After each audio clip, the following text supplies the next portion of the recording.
3 minutes after 10 is the time. A very good morning indeed to you. And I think we begin inevitably with further contemplation of the astonishing collapse of Donald Trump's administration in America. And increasingly, of course, the questions that are being asked about people here who cheered for him. This is really tricky. One of the great curses of being a liberal is that you endeavour to think the best of people. You always believe in redemption, for example, or in the importance of allowing people the space and the time to change their minds. So I started thinking about this last night, and I came up with the idea that there were three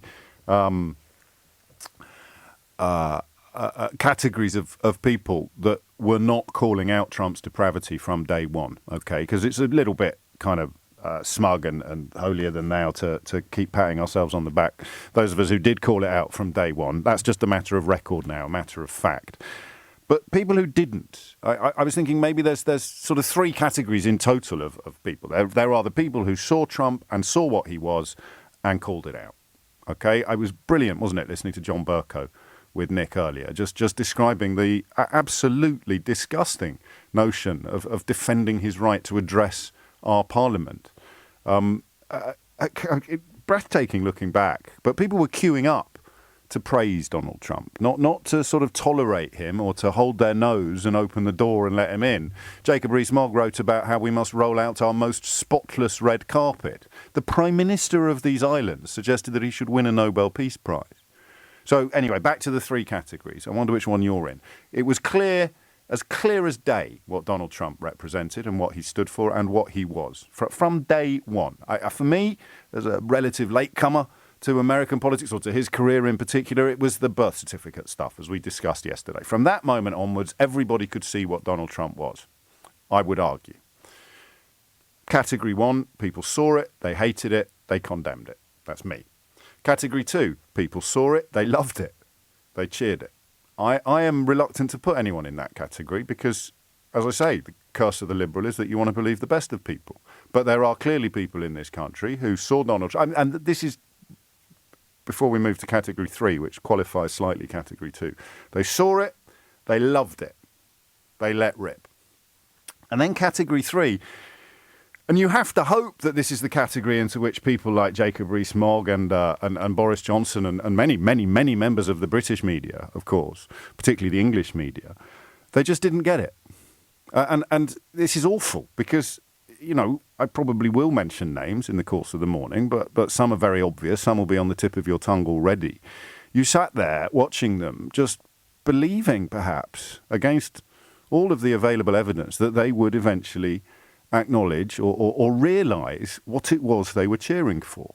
You know, the man who boasts about sexually assaulting women, the man whose white supremacism was never really hidden, the man whose racism was right down to his toes, the man whose attitude to absolutely every other human being on the planet was one of first question is, can this person help me? And then move effortlessly to contempt. So it was really, really obvious what he was. And yet, this liberal curse leaves me this morning suggesting to you that maybe some of the people that were cheerleading for him didn't realise what he was. Yeah, and as those words emerge from my mouth, I sense they perhaps reach your ears, sounding rather hollow. The other problem we have, of course, is the people that saw the fascism and loved it and cheered for him will now deny that they loved it. So I don't know if that's something we should be thankful for. It's kind of put the lid back on some of the toxins that Donald Trump introduced into public discourse, of course, on both sides of the Atlantic. Don't forget, he was Brexit Trump. So he nicknamed himself. Brexit Trump, they call me, he claimed.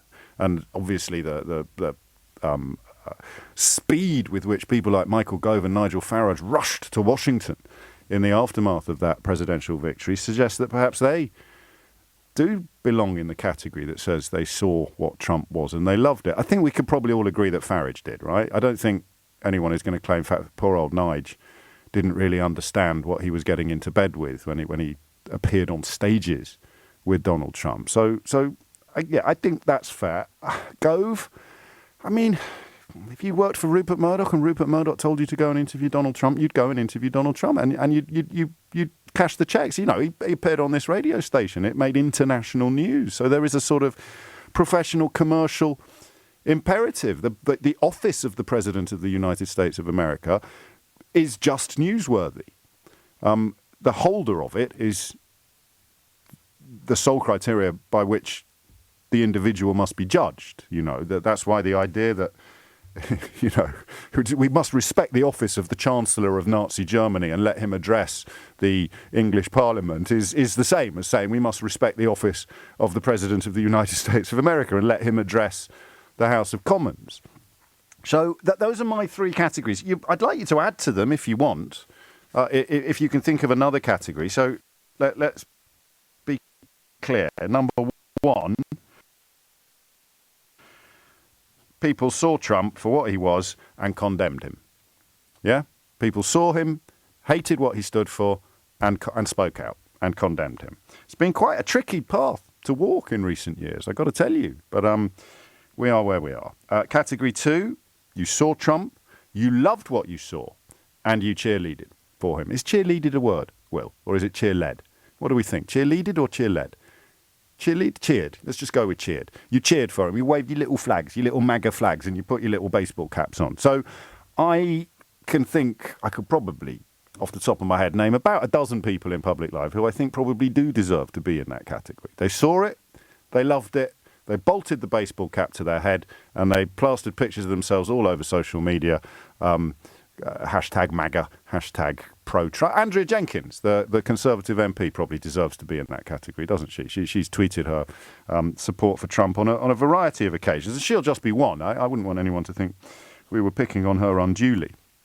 And then category three, which is the one I don't know about. I don't even know that it exists. Because if you're in category one, like me, you would find it very hard, I think, to conceive of the possibility of staring at Trump and not seeing what he stood for, not seeing what he represented. So that's, I think, where we'll start our conversation today. 0345 6060 973. Does category three exist? Or does everybody who spoke warmly or made excuses for or indeed enthused about Donald Trump, do they now go down in history as fascist enablers?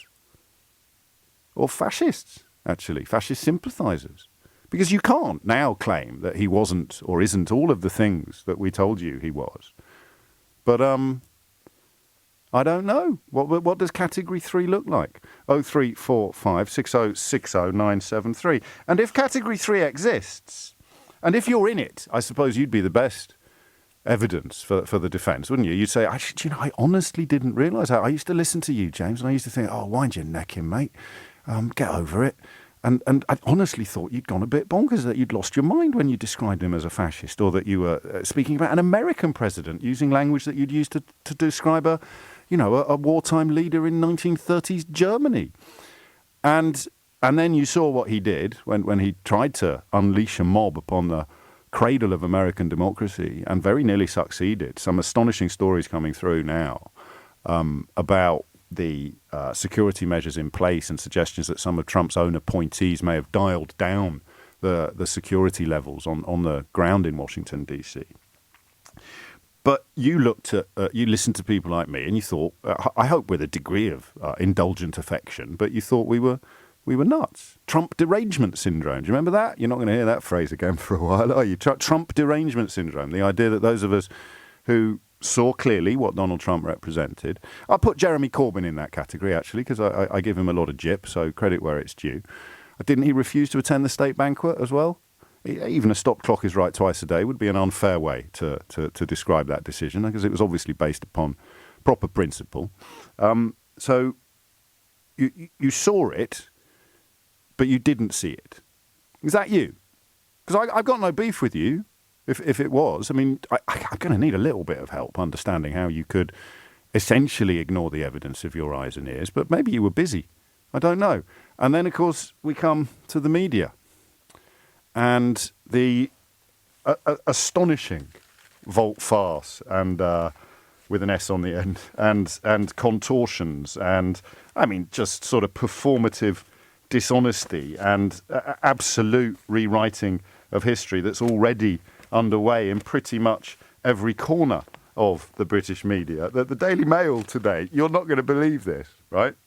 The Daily Mail writes today, the alternatives, division and demagoguery, are too horrific to contemplate. Now, the Daily Mail has a different editor now, but it was not that long ago that they described judges as enemies of the people. They described elected parliamentarians as traitors. I could go on. I often do, but you've heard this song before. So when the Daily Mail starts condemning division and demagoguery, you probably have to light a candle for irony and satire, don't you?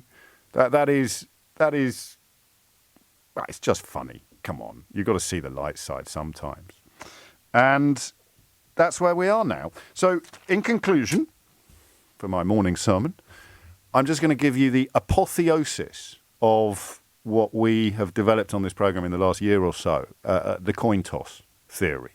So what these monsters do is they scream, they toss a coin and they scream heads and then they scream tails. And however the coin lands, they can keep their furiously hard of thinking base on side. So here is Donald Trump taking the coin toss theory to an absolute extreme. On Wednesday, he called heads.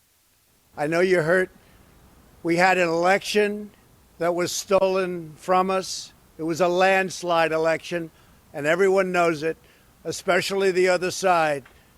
But you have to go home now. We have to have peace. We have to have law and order. We have to respect our great people in law and order. We love you. You're very special. You've seen what happens. You see the way others are treated that are so bad and so evil. I know how you feel. But go home and go home in peace. We love you. You're very special. 5 people dead now. And on Thursday, he shouted tails. America is and must always be a nation of law and order. The demonstrators who infiltrated the Capitol have defiled the seat of American democracy. To those who engaged in the acts of violence and destruction, you do not represent our country. And to those who broke the law, you will pay. We have just been through an intense election and emotions are high, but now tempers must be cooled and calm restored. My focus now turns to ensuring a smooth, orderly, and seamless transition of power. So there it is, heads and tails, which offers a fig leaf of defence to people who've been his apologists and indeed his cheerleaders on this side of the Atlantic. But is there such a thing as someone who remained comfortable with Donald Trump's presidency and has genuinely recently realised what a terrible, terrible mistake that was? 10:17 is the time. This is LBC. James O'Brien on LBC. So you saw it, you called it, you hated it. You saw it, you loved it, you cheered it, or you just didn't see it. Does Category 3 exist? 03456060973. Or are there other categories? Because one thing you can be sure of, everyone's going to be washing their hands of Trump now, apart from anonymous social media accounts, I suppose. But and they'll get away with it. They'll sort of waltz off over the horizon and pretend that none of it ever happened. When the Daily Mail starts condemning division and demagoguery, then you know you've got and Richard Littlejohn trying to compare it to Gordon Brown and the general election of 2010, which I'd give him a gold star for that. It's genius if he was trying to be funny. Sadly, he's not. But is there another category? I mean, is it possible to have watched what's unfolded over the last few years in America and have been surprised by what has unfolded over the last few days in America? 10:21 is the time. Brendan is in Hull. Brendan, what would you like to say? Hi, James. Big Hello. fan. Thank you. Forgive me for wanting to immediately sort of interrupt your nascent categorisation as it's happening. But I do feel like you need at least, if not a Category 4, then a 3.5. Go on.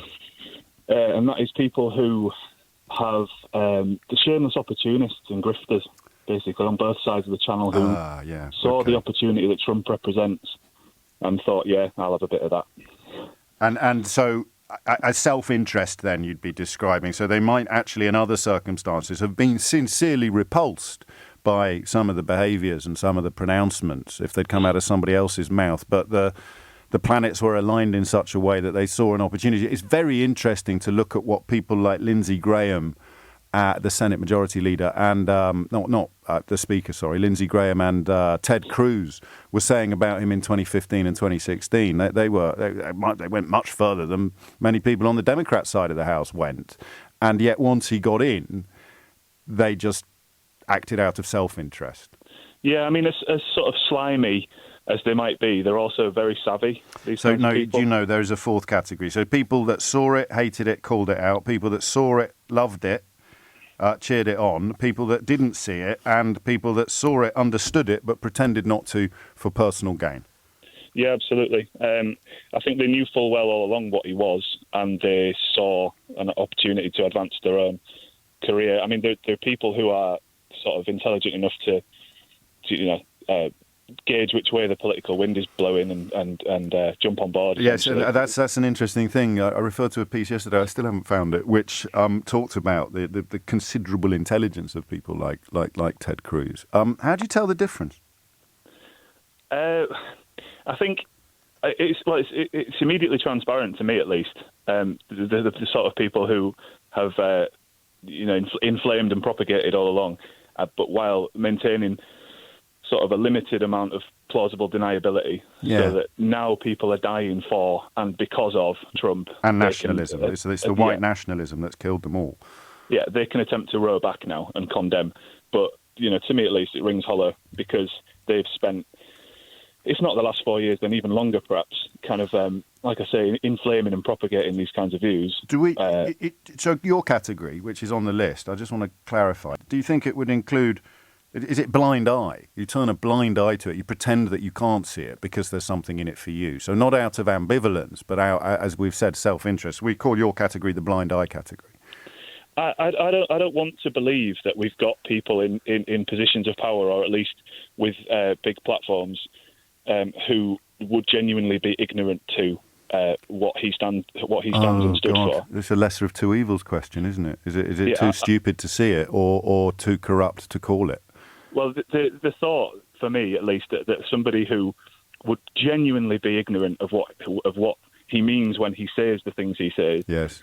The idea that they would be able to progress their careers to a point where they have a platform and they can hold sway over large numbers of people, whilst genuinely not knowing what he is and what he means. It's horrifying, so I don't want to believe that. But the logical you've turned my liberal curse on its head now, haven't you? Because I do want to believe that it was possible to see it but not see it. Because the conclusion, the alternative, would be, people that we all know saw it and were cool with it. Does that not worry you in a way, though, that we've got a system where people can... I'd rather people had missed it than actually loved it. Surely you would as well. Oh yeah, absolutely. Right. I would rather that. Yeah. But call me cynical. I can't. I will. I can't. I can't allow me to believe that myself. To believe that, I'm afraid. No. All right. Well, I mean, you're on the list. That's a fourth category, categorically, but also a slight recalibration, if you like, of my liberal curse comments, because maybe that is even worse, to have been exposed to it, to have looked at it, and to have not seen it. I mean, that would be a failure of intellect, really, as much as anything else, a failure of intellect and empathy on a scale that Brendan probably rightly suggests would be unbearable. Agnes is in Holland Park. Agnes, what do you think? Hi. Hello. It's sort of carrying on from the last caller, but I think there's almost a 3.75, if not a 4. my torturous analogies and categorisations are complicated enough without people coming along and making them even more scary. Go on.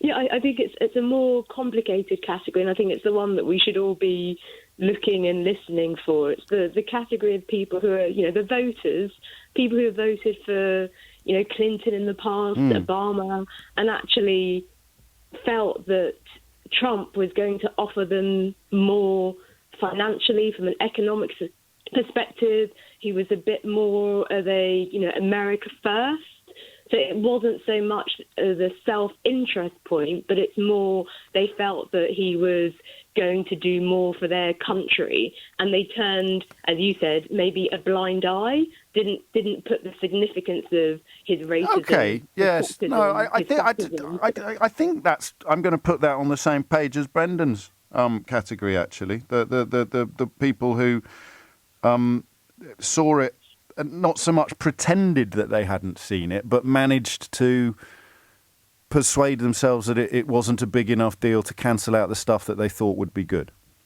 Yeah, and isn't that more worrying? For me, that's more worrying. Well, I mean, it's a utilitarian approach, I suppose, except that with utilitarianism, you wouldn't be able to pretend anything. You'd have to count up the positives and the negatives and then go with whatever result gave you the highest total. But no, hang on, who worries you the most? The people that saw it and thought, yeah, that's a price worth paying for hurting, well, you can't go down the hurting migrants route because that wouldn't be ignoring the depravity, that would be embracing it. So they ignored the depravity because they thought there would be something in it for them. Yeah, ultimately, it's the lesser of the two evils. There's a group here that aren't me. So there's a group that are likely to suffer from some of his views, some of his racism, some of his fascism, some of his, sexism. But I don't fall within that category. It's not going to affect me so much. And there's other things that might affect me or my family that could help. So I'm going to put actually the people that I know, the people that could benefit, and what he can do for them ahead of... Can you separate Trumpism from the depravity? So Nick's texted to talk about people who were ignored by Republican and Democratic governments. I'm not suggesting that he's doing this, but an awful lot of people use the lie of the left behind and economic concerns to camouflage their support for a massive racist sex pest. But there might be something in it. I mean, if you weren't, could you do a wasn't really paying attention defence? Could you say I wasn't interested in the stuff he said about the Mexicans and the Muslims and the migrants, or what he does to women in private circumstances, or his associations with Jeffrey Epstein, or whatever else it might be that you use as evidence of his... I think that's really valid. Yes. I think for some people... I thought he was going to reopen the coal mines, or I thought he was going to make America great again. I thought he was going to bring production back to America. And that becomes a forgivable perspective, because the last thing anybody wants to do is conclude that 70 million Americans are comfortable with the kind of fascism that became undeniable on Wednesday. I like that. I think it's part of Category 4. But now we move on, of course, to the question of how you tell the difference between these people. Jacob Rees-Mogg talking about how we must roll out our most spotless red carpet, and how Donald Trump would be our greatest ally after Brexit. And that's not really turning a blind eye, is it, or not paying attention? And of course, he also met up with Steve Bannon, didn't he, J-Dog? I mean, that sounds different coming out of my mouth now than it did a week ago. Even me, I've been under no illusions about what this political period represents and the threat it poses to basic decency. But how could Jacob Rees-Mogg have broken bread with Steve Bannon? And the idea that you could look at Steve Bannon and not notice what he was, when he actually boasts about it. He says you should wear allegations of racism as a badge of honour. And then Jacob Rees-Mogg thought, I think he's the sort of chap I should invite round for tea. Yeah. Any more scales falling from any more eyes yet? It's 10:30. Holly Harris is here with your headlines. James O'Brien on LBC. Call 0345 6060 973. 10:35 is the time. You saw what Trump was. You hated it. You called it out. You saw what Trump was. You loved it. You cheered him on. You didn't see what Trump was. You genuinely didn't see what Trump was, but you have now. And then Category 4, you saw it. You perhaps underestimated it, or you pretended not to see it, or you saw self-interest trumping your kind of moral compass. Those 4 categories. How the hell do we tell the difference between these people? Let's remind ourselves of some of the comments from some of the most senior politicians in this land about the outgoing American president. If you thought I was joking when I mentioned the Nobel Peace Prize earlier, I wasn't. North Korea, and if he can fix the Iran nuclear deal, then I don't see why he's any less of a candidate for the Nobel Peace Prize than Barack Obama, who got it before he even did anything. OK, that was Boris Johnson, as indeed is this. He is penetrating corners of the global consciousness that I think few other presidents have ever done. So his method of tweeting early in the morning, no matter how rambunctious those tweets may be, they are communicating with people. And yes, a lot of people don't like it, but a lot of people relate to it. And in an age when people have been turned off politics, it's more direct and it's more communicative than a lot of previous presidents have managed. Is that category 4 then? So yes, I do see what he is, but all things being equal, I'm going to go along with it because it's better for me. Theresa May, it was awful to see. Do you remember when Theresa May had to go and sort of pay homage to him in America? Because at the time there was still sort of a chance of, well, I think a second term and a big juicy trade deal from an American point of view is very much on the other side of the scales from the damage that Brexit will do. Is that category 4? I don't know. And then back to Boris Johnson. Actually, he has many good qualities. I mean, this is a guy who, when all is said and done, has got the US economy motoring along at about 3.6% growth. He's put in capital allowances for business in a way that I think we should be looking at here. He's cut regulations, he's cut taxes in a way that have driven growth in the US. And my point to everybody here is that we Tories, we Conservatives, I think for too long have failed to talk up the agenda of free market economics. And we failed to be positive about it. Well, I don't know, I'm afraid. That's category 2, isn't it? We saw it, we loved it, we cheered him on. Listen to that one again, if you would, particularly the beginning about the qualities, the very good qualities. We might do an hour on listing them a bit later. So just listen to this again. So remember, the 4 categories are: you saw what Trump was, you hated it, quite rightly, and you called it out. Difficult path to follow over the last few years. But as I often say to you, there is truth and there is untruth. And if you hold on to the truth, even if you are the only one, you will not go mad. It's a lot less lonely today, calling Trump a fascist. And then category 2, you saw it, you loved it, you cheered him on. Category 3, you missed it, you just didn't see it at all. And it's only the events of this week that have made you realise how close America came to complete catastrophe. Or category 4, you kind of made a calculation.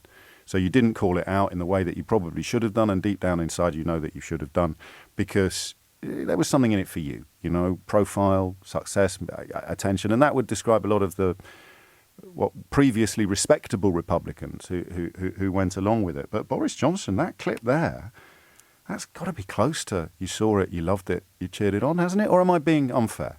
Actually, he has many good qualities. I mean, this is a guy who, when all is said and done, has got the US economy motoring along at about 3.6% growth. He's put in capital allowances for business in a way that I think we should be looking at here. He's cut regulations, he's cut taxes in a way that have driven growth in the US. And my point to everybody here is that we Tories, we Conservatives, I think for too long have failed to talk up the agenda of free market economics. And we failed to be positive about it. That's got to be close to category 2, hasn't it? Anyway, I'm asking you, not telling you. And let's not be unfair on Boris Johnson. He, of course, he wasn't the only one doing this. There were plenty of other prominent Conservatives.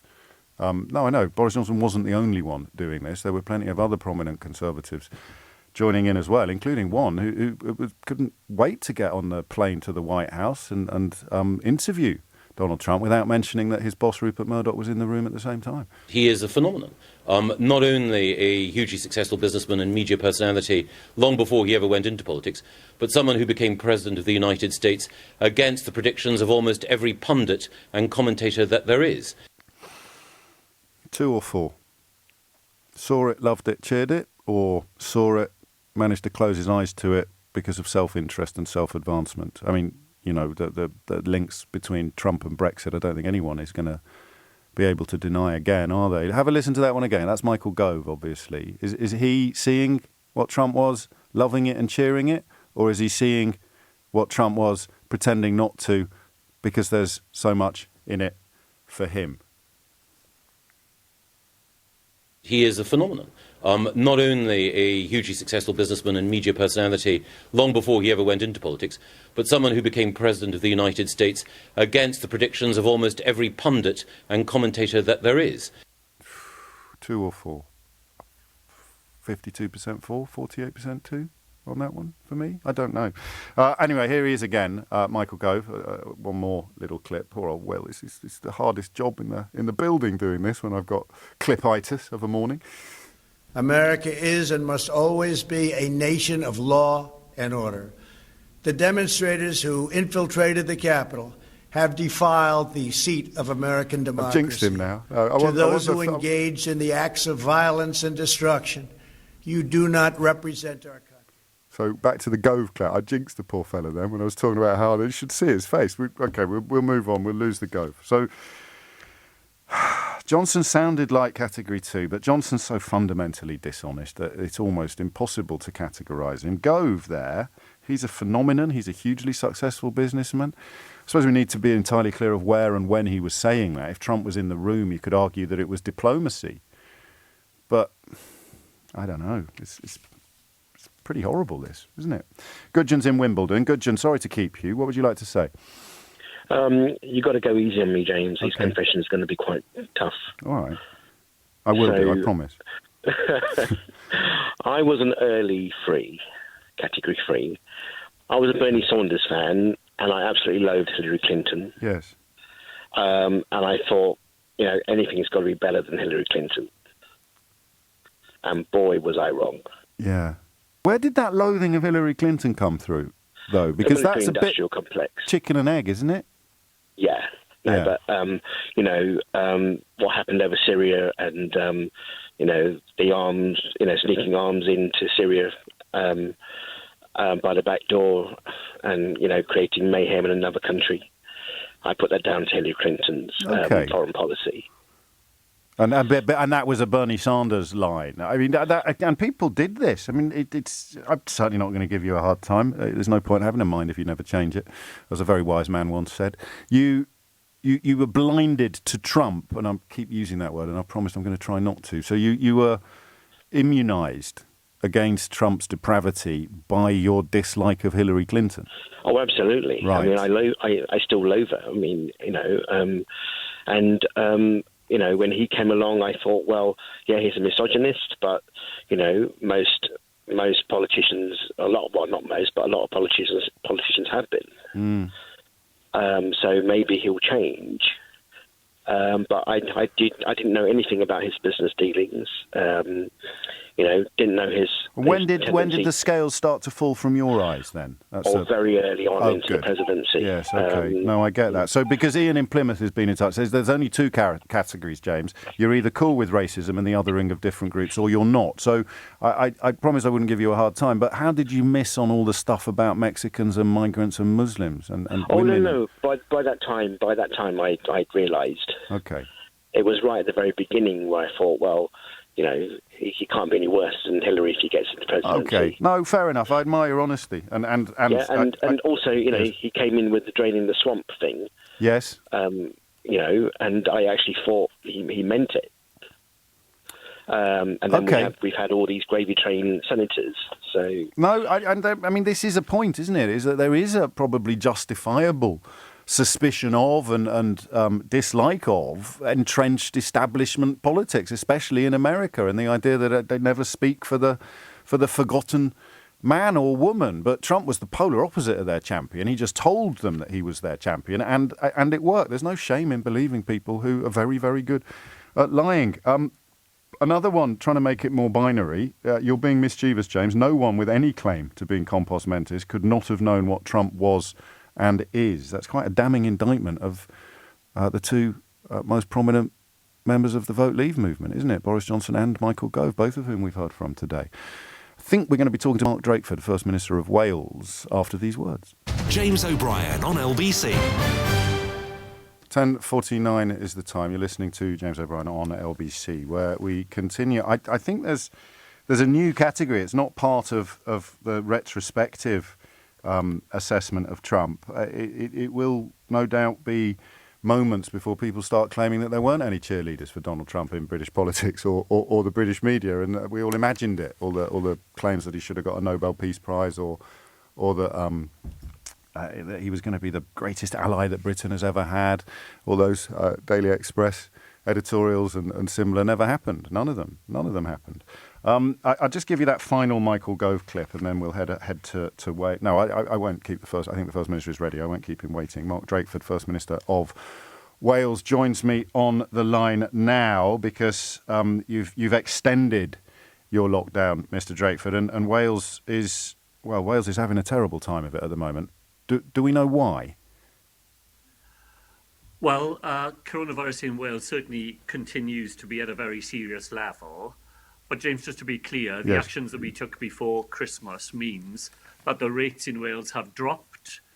Since then, I was answering questions quite a lot before Christmas, asking why Wales had the most serious level of coronavirus in the United Kingdom.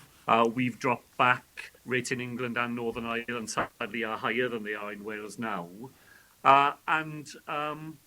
Those rates are undoubtedly being driven by the new variant of coronavirus, which is in every part of Wales, but particularly in North Wales. We expect that within a week or so, 90% of all new cases in North Wales will be of the new variant.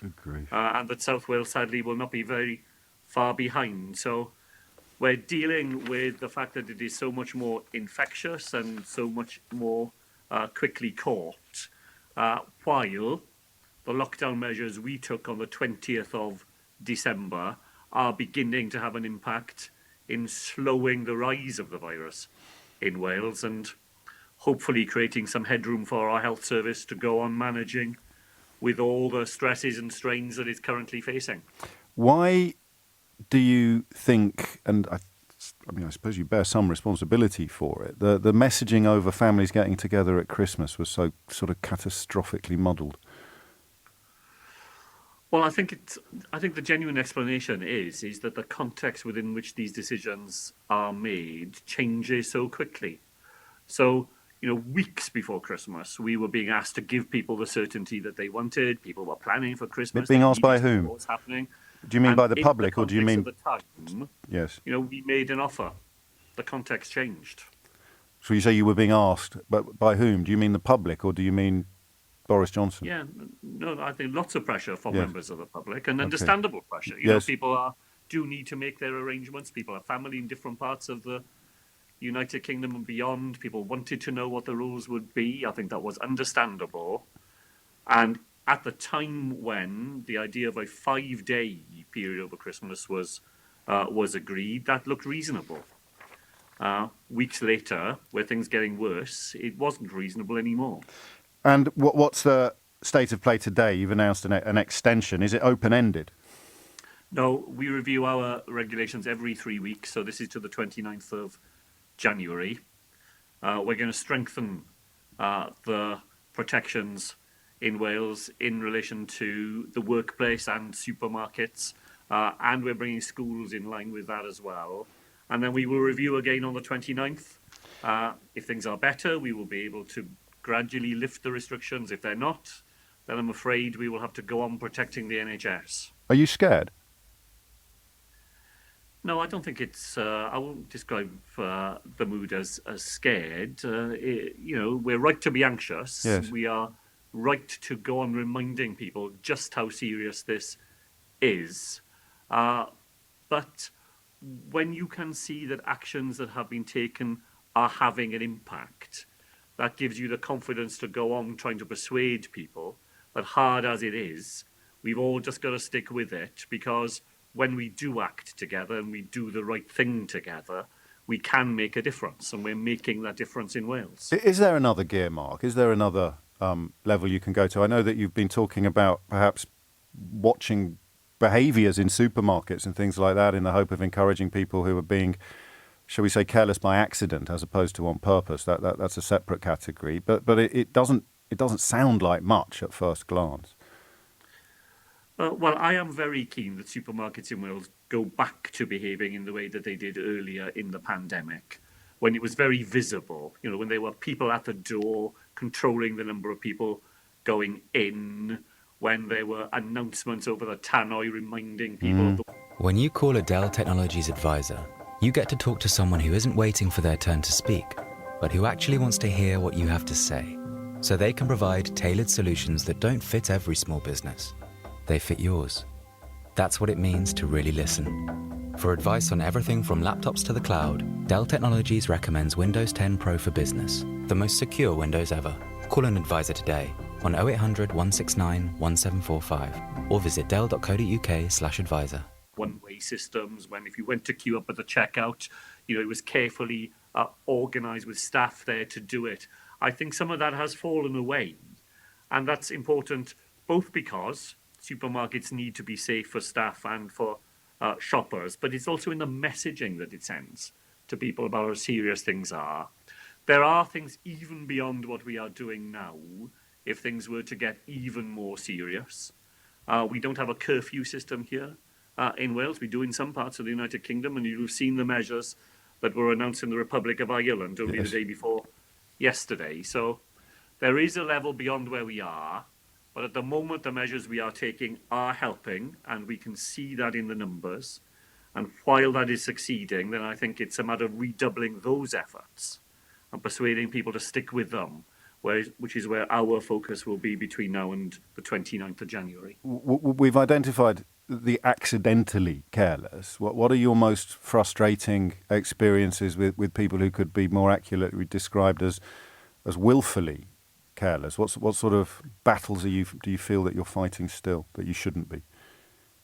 Well, it is completely baffling to me that people over the holiday period, for example, should have thought that the right thing to do was to leave their homes. In Wales, the requirement is that you stay at home unless you have a very good reason for not doing that. The people should have felt it was right to leave their homes, get in their cars and travel to crowded beauty spots in Wales. Now, most people who did that were from Wales, but we had people from around the United Kingdom coming into Wales to do that. South Wales Police alone in the last couple of weeks have had to stop 900 cars to check that people were genuinely leaving their home for reasons that was allowed. And we're going to be stepping up that enforcement effort as well. And I am both baffled and frustrated at the thought that people do not understand the seriousness of the position we are facing, that they should think that that was a sensible or reasonable thing for them to do. And of course, we still have even quite prominent people in the media claiming that lockdowns don't work or alleging that COVID is being exaggerated and that hospitals aren't really under strain. That can't be very helpful. Well, it's absolutely the opposite of helpful, because it feeds those credulous people who have heard those things, on social media and on the internet and so on. The truth of the matter is coronavirus kills. It kills people every single day in Wales. And not just people who are nearing the end of their lives either. It kills people early on in their lives. Those numbers are rising. People in critical care, the numbers are rising. Our hospitals are dealing with more people than at any point in this pandemic, with people who are so seriously ill that they can only be properly cared for in a hospital bed. That is the simple fact of the matter, and those people who try to pretend otherwise are very much part of the problem, whereas the rest of us are trying to be part of the solution. And finally, Mark Drakeford, your thoughts on the scenes in Washington, D.C. earlier this week, if you would. Well, disgraceful and distressing scenes prompted and created by the President of the United States. It's utterly baffling to imagine how a great democracy could be in a position where those scenes take place, and that they have been positively orchestrated by the person who was elected to head that great democracy. Those are dark and difficult days, and it will be a long recovery, I think, for democracy there. And thankfully, it is in the hands of people now who will, I'm sure, dedicate themselves to that important job. Yes, it's a long way back. Mark Drakeford, many thanks indeed for your time this morning. The situation in Wales improving, as you heard, but also, of course, this widespread anxiety about the new strain really taking over completely from the old strain. It's no more dangerous in terms of its effects and its impact, but it is, of course, believed to be way more transmissible, way more infectious. So if someone's got the old strain and you're in their orbit, you are less likely to catch it than you are if someone in your orbit has got the new strain. That's my understanding of it. I'm pretty sure that's correct, but as ever on the programme, if you want to correct me or clarify anything, then I consider it to be help rather than hindrance. We will return to the categorisation of approaches to Donald Trump after the news and the question of whether it was possible. I mean, I suppose in a way I'm looking for grounds to not forgive people, but excuse people who didn't shout from the rooftops about how awful he was. But at the moment we are, of course, struggling to, because that, I'm afraid, for me at the moment, it's not good enough to say, well, I never talked about him at all. When you saw what he was from the birth certificate lies onwards, you should have been describing what you saw. In the words of Roy Walker on Catchphrase, say what you see. And if you didn't do that, then I'm struggling to mount much of a defence of you this morning, so perhaps you'd like to defend yourselves. It's 11 o'clock. This is LBC from Global, leading Britain's conversation with James O'Brien.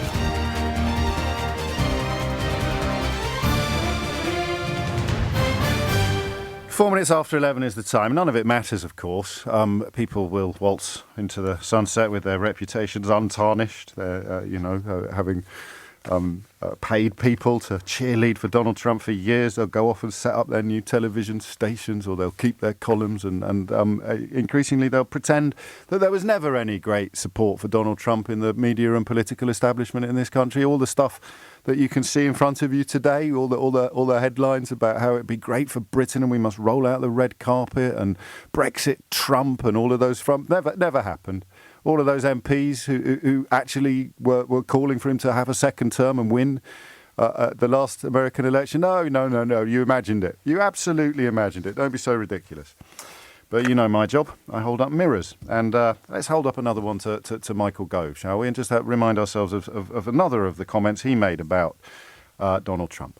We asked a series of questions in the interview about things that he'd said during the campaign. His pledge, for example, to ban all Muslims, his desire to rip up the Iran deal. And he rode back from some of those. In the way in which he clarified them, I think there are two things. One, some of the stuff that he said on the campaign was intended to rouse his base, but now he's in government, he's going to take a slightly more nuanced approach. But the second thing is, you're absolutely right. These are the pledges that he makes as president-elect. All of us, politicians and journalists, will want to see if he delivers in office. Bless him. And of course, the last 4 years never happened. Absolutely, yeah. And that was category 4. That was seeing what he is and making excuses. Oh, no, it was in campaigning. What do they say? You campaign in poetry, you govern in prose. Oh, he didn't really mean any of it. I asked a question of an academic of whether anybody who ever deployed fascistic tactics when campaigning for the presidency. I hadn't heard that Gove clip before. The producer pulled it out of the bag earlier, but the question I remember asking at the time in the run-up to the American election was whether or not any politicians who'd campaigned using fascistic tropes, as in, othering foreigners or xenophobia, whether or not any of them had ever rode back from the fascism after being elected. And allow me a moment of self-congratulation. I thought that was a really good question. And it was one of my colleagues on Newsnight that suggested there was an Austrian chancellor in the 1920s who perhaps came across as more fascistic in campaign mode than he did in government mode. The name escapes me, but he turned out to be quite a big inspiration of Adolf Hitler. So, the Lord giveth, the Lord taketh away. And I don't know, Gove there is very much in category 4, isn't he? He can see exactly what Trump is, but he's making excuses for him out of self-interest. Those are the 4 categories we've got.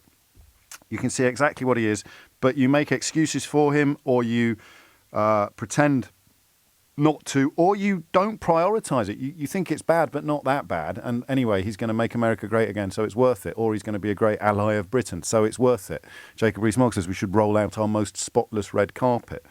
Or is it category 2, where they saw what he was and they loved it, so they cheered him on? Jim's in New York. Jim, what would you like to say?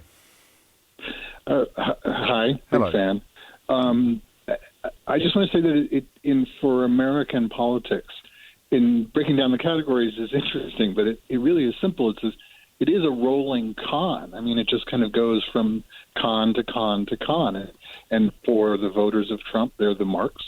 And, I think back to when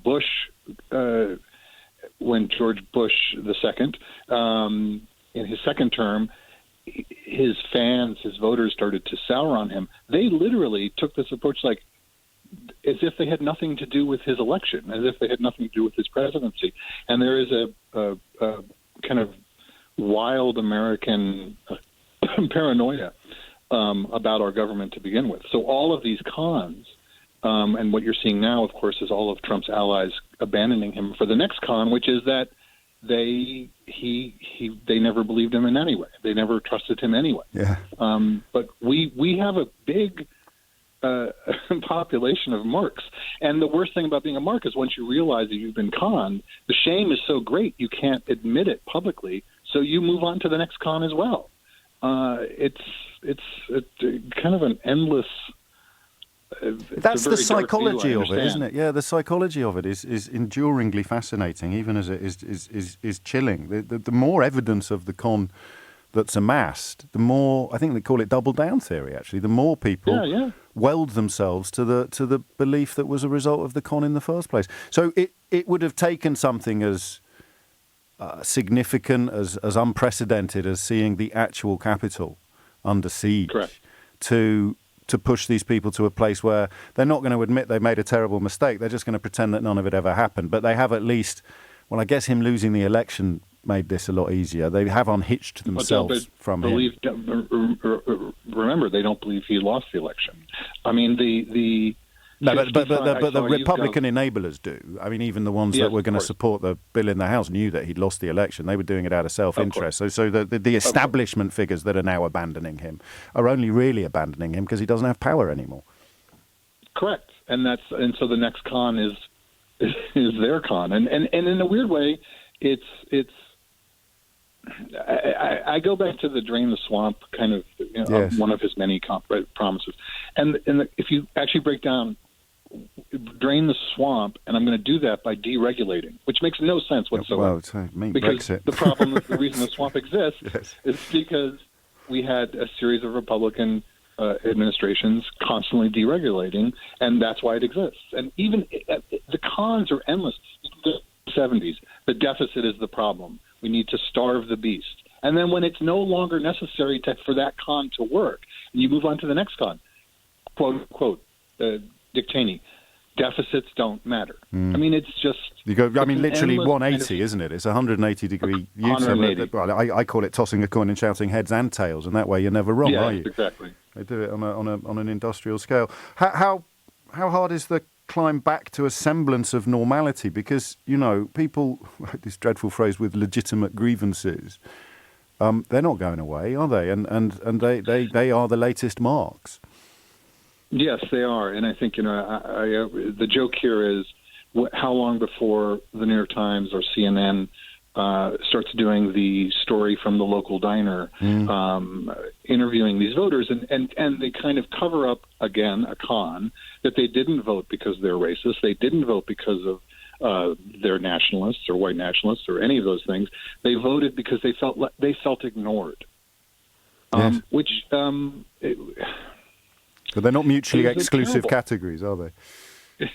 Right. But also, it lessens the power of, why they are voting, which are horrible reasons why they're voting. And also, it lessens the power of the fact that they've been conned. And so it's I don't know the answer. It's very, look, 7 million people, over 7 million more people voted for Biden than for Trump. Sure. That's a good sign. But if you look at where the numbers are, they are in the most populous states on the coasts. you have a big problem in the middle of America. And it's a very intoxicating offer, isn't it? To not really to ask for the details of how you're going to make my life better, but to tell me you're going to make somebody else's life worse, and that sort of makes me think that my sides of the scales are going to go down as your sides of the scales go up. So promising to hurt others is a very effective political tool. Of course, and I think and every single lie. I mean, that the economy, because by the way, before COVID, which was the worst thing for the con you could ever imagine. Yes, of course, because that's like absolute, cold, hard, utterly undeniable reality. Or, I mean, I know some people are denying it, but you couldn't con a coronavirus.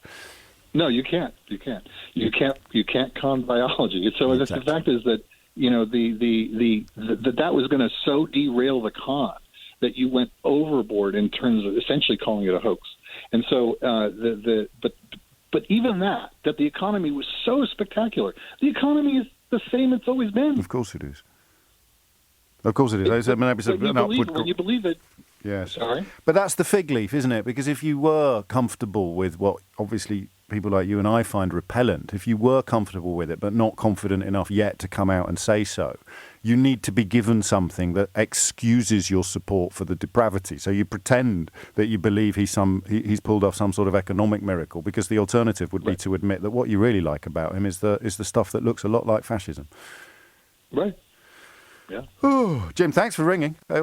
Great to hear from America when we're having these conversations. And not exactly an uplifting analysis, but we struggle to pick any holes in its accuracy. So what do we do? I mean, how do you tell the difference? Am I being too generous again today? Is it actually impossible to have missed what he was, except perhaps, as one of our callers conceded, in the very, very, very early days, where you just sort of didn't really dig into it that deeply. Once we got to the point where Boris Johnson was suggesting he should win the Nobel Peace Prize, and Michael Gove was writing him fan letters, love letters, is that in any way forgivable or excusable? The claim will be that oh no, we never meant it when we said he should win the Nobel Peace Prize. We never meant it. We were just trying to keep him sweet. But I don't. I mean, I know that's not true, and you know that's not true. But how many things that we know not to be true have got themselves halfway around the world in the last 5 years before the old truth has got those proverbial trousers on? It's 11:15. This is LBC, leading Britain's conversation. LBC with James O'Brien. 18 minutes after 11, in the spirit of openness, it's possible that we are being unfair and that lots of people who publicly failed to condemn Donald Trump were absolutely as passionate in their opposition to what he represents as those of us who did publicly condemn him. I'm going to need help understanding that, or at least believing that, because I don't understand why you wouldn't do it. Vince Cable as well, of course, refused to go to that state banquet, not just Jeremy Corbyn. So, and I know they're not in government, and you could say the idea of a British government standing up to or rejecting an American president is unthinkable, but it's not, is it? Because, just pick your favourite head of state who you think is disgusting. And you will find examples through British history of British governments having the wherewithal to say, up with this we will not put. The difference, I guess, between a Chamberlain and a Churchill, perhaps? I don't know. It's a fairly lazy reach, that, but sometimes it will be accurate. So, and you can tell there's no joy in my voice or in Jim in New York's voice a moment ago with his description from the other side of the pond of what we're looking at, because it's actually quite scary to think that you live in a country where this kind of thing could be embraced, And I'm going to go back to my clipboard, I think, and just remind you of what the two of the leaders of Vote Leave have had to say about Donald Trump over the last few years. I'm just going to remind you of some of these things. So I'll take some calls first, but this idea of categories, 4 categories. You saw him, you hated it, you called it out, okay? Easy to think who belongs in that category. You saw him, you loved it, you cheered him on, It's increasingly easy to see who belongs in that category, I'm afraid. You saw it, you didn't see it. You just missed it. You're busy. That sounds like I'm being facetious, but not everyone does this for a living. I would have thought that the mocking of the disabled journalist, the mocking of John McCain, a former prisoner of war, a military hero, the mocking of the Muslim parents of a Gold Star captain, a dead American soldier, the mocking of pretty much everybody, that might have given you, but you might have just thought, oh, that's just locker room talk when he boasted about sexually assaulting women. Accusing Barack Obama of not having been born in America. How feasible is it that anyone could have seen all of that and not really registered it? You certainly couldn't have listened to this programme and not registered it, because I've been hitting you over the head with it for the last 4 years. But I don't know. I'd like to believe it was possible to miss it, because the alternative is that you either waved it through or you actively loved it. You either loved it or you looked away.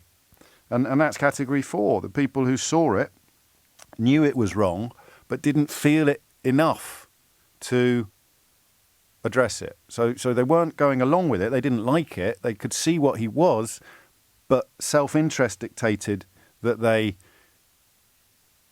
looked the other way. And it's a horrible topic, this. I thought it was going to be more fun, actually. But this is, of course, the legacy. This is what we're left with. And the biggest legacy of all is the knowledge that it could happen here. Max is in Baker Street. Max, what do you think? Good morning. Hi, James. Hey. What I think is that a lot of what you say and the other callers, it's a complicated story. Yes. But an important part of it goes back to Reagan, when he said that government is the problem. And yes. A lot of Republicans are so committed to small government and little regulation that they were prepared to swallow any degree of evil and nonsense to promote that program. I think that that's an important part of the explanation. And that's got an almost religious element to it, hasn't it? It's yes. Our belief in this single thing excuses. It doesn't matter about the rest. But on the other hand, I have a slight feeling, and I'd be interested in your view on this,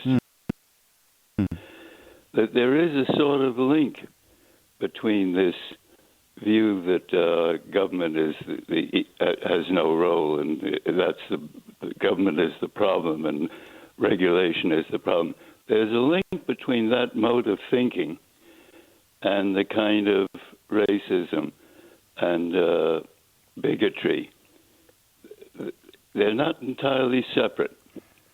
And part of the reason why the people who are so suspicious of government were going along with Trump is that really they don't like the idea of looking after people in need. They don't like the idea that society has goals and morals and objectives.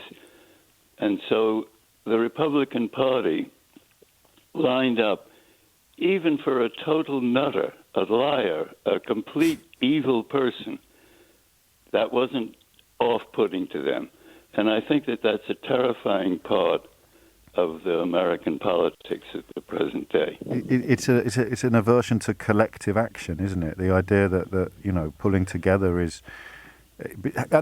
I think it only works if I've understood you correctly. I think what you describe only works if you can persuade people that would actually be better off acting collectively, that they're going to be worse off. So it's the way that most people think that they pay way more in tax than they ever take out of a society. But actually the opposite is true. But if you were pulling the strings at the top of society and you were paying a shed load of tax, and you wanted to pay a lot less because you hate sharing, then you need to persuade people who benefit from taxation, the relationship between taxation and representation. You need to persuade them that they're being let down.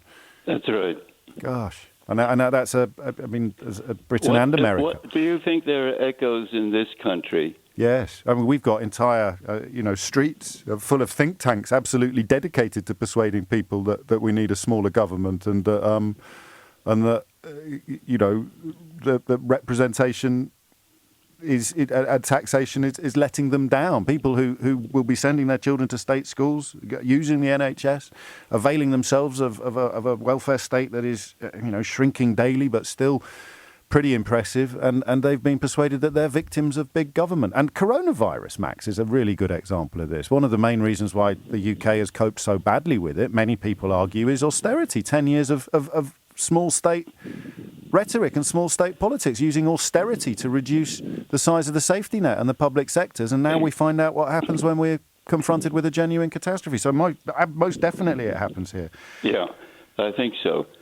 I think it's homegrown. I don't think we've imported it from America. I think that is a worry. It's interesting to think that hadn't it been for coronavirus, Trump might have had another term of office. Yeah, I think that the odds were quite high that he would have done, and that's why yesterday there was a degree of euphoria attached to the sense of having had a lucky escape. The world has had a lucky escape, and that's just a simple observation of the fact that if the most powerful country in the world is run by somebody so utterly depraved, that's bad news for the entire world. So yeah, I think without the coronavirus, probably he would have pulled it off, and that would have changed the face of British politics. You could bet your bottom dollar that all of the people currently claiming that Donald Trump was a wrong and all along, and if I may have given the impression that I didn't believe that, then I absolutely apologise. They would not be undergoing that reprocess, that hand washing process at the moment. That's scary, but that's humanity. Power is seductive. Power is important. People want to ally themselves with power. And when he lost power, it freed people up to claim that they'd never liked him all along, whereas, in fact, they'd spent 4 years cheering him. Simon is in... Max, thank you very much indeed. Simon is in Surbiton. Simon, what would you like to say? Hello, James. Hello, mate. You've kind of pushed me into some sort of cognitive crisis because... It's just a radio show, mate. But I never liked Trump, but Sure. I work in the oil and gas industry. I work with a lot of Texans, a lot of people who are very intelligent, very articulate Republicans who voted for him. Yes. And my view was always, respect the choice the American people have made through their electoral system. There's enough adults in the room. This will be 4 years, and the world's going through a bit of a difficult time, and things will even themselves out.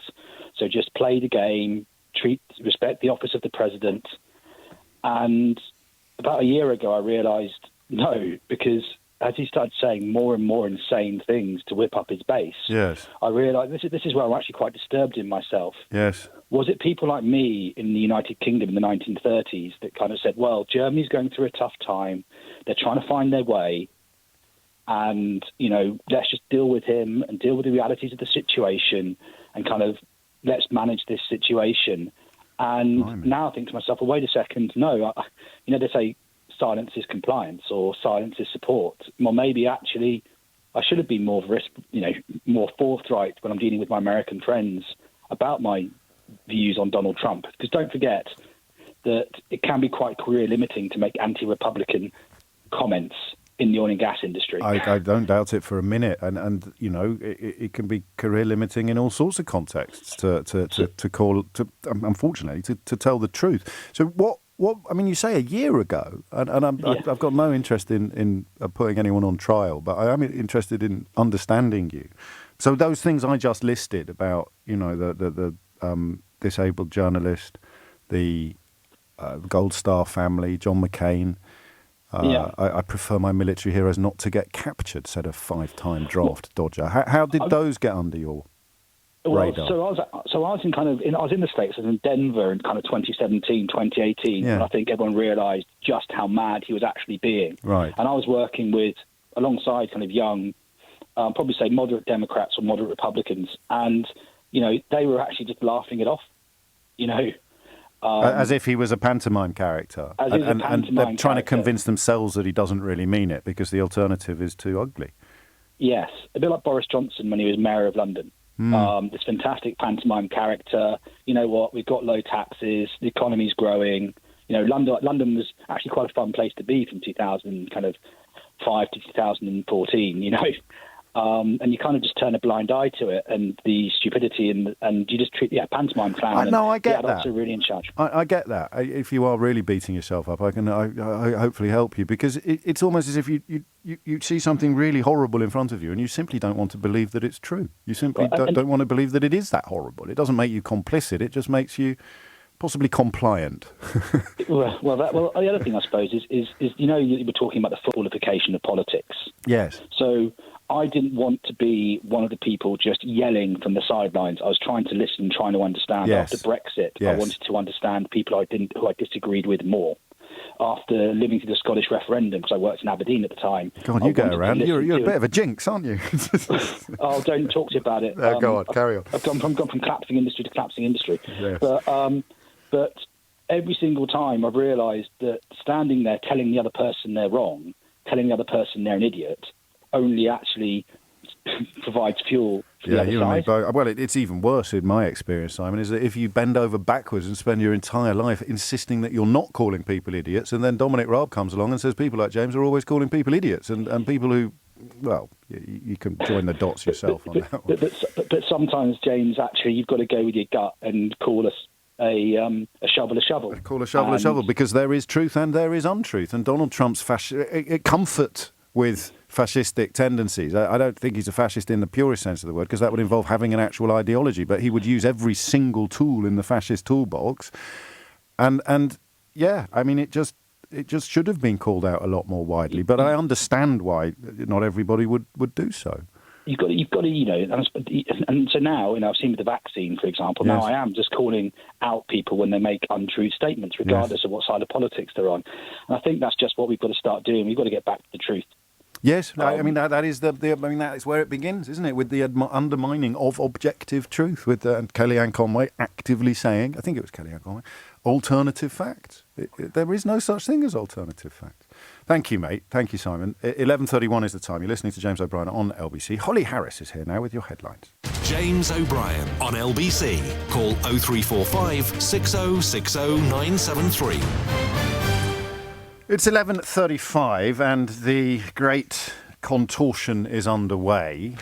This is what I mean when I say to you, I heard John Bercow say it earlier actually to Nick, saying, I just hope I'm wrong about Brexit. But obviously now, all along you hope you're wrong about Trump. You just know you're not. It's different from Brexit. I don't know why, but it still feels possible that Brexit's going to be much worse than what we had before. That's a given. So it was a bad idea, but people are not going to be able to admit that or acknowledge it for a while. So it's all about damage limitation.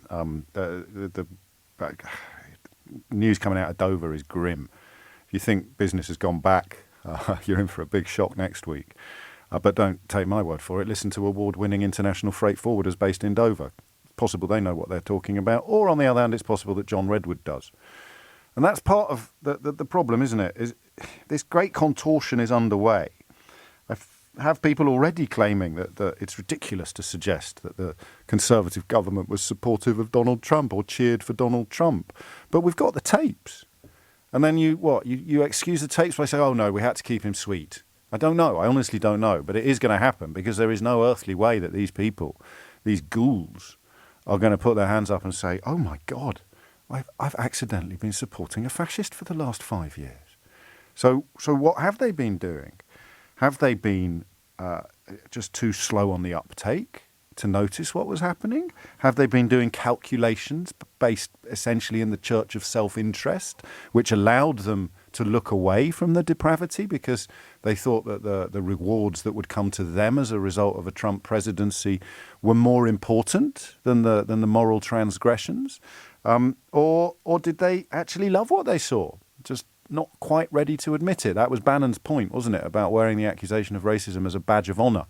And this is one of the things I've got wrong over the last few years, is that I thought by now, and you saw a couple of people who tried to get this up and running, but it's still, people who act in a very racist fashion or hold very racist views still deny that they're racist. This is why they've had to invent the word woke to replace political correctness, and they have to talk about cancel culture, because they're not yet ready to say, well, why can't I be racist in public?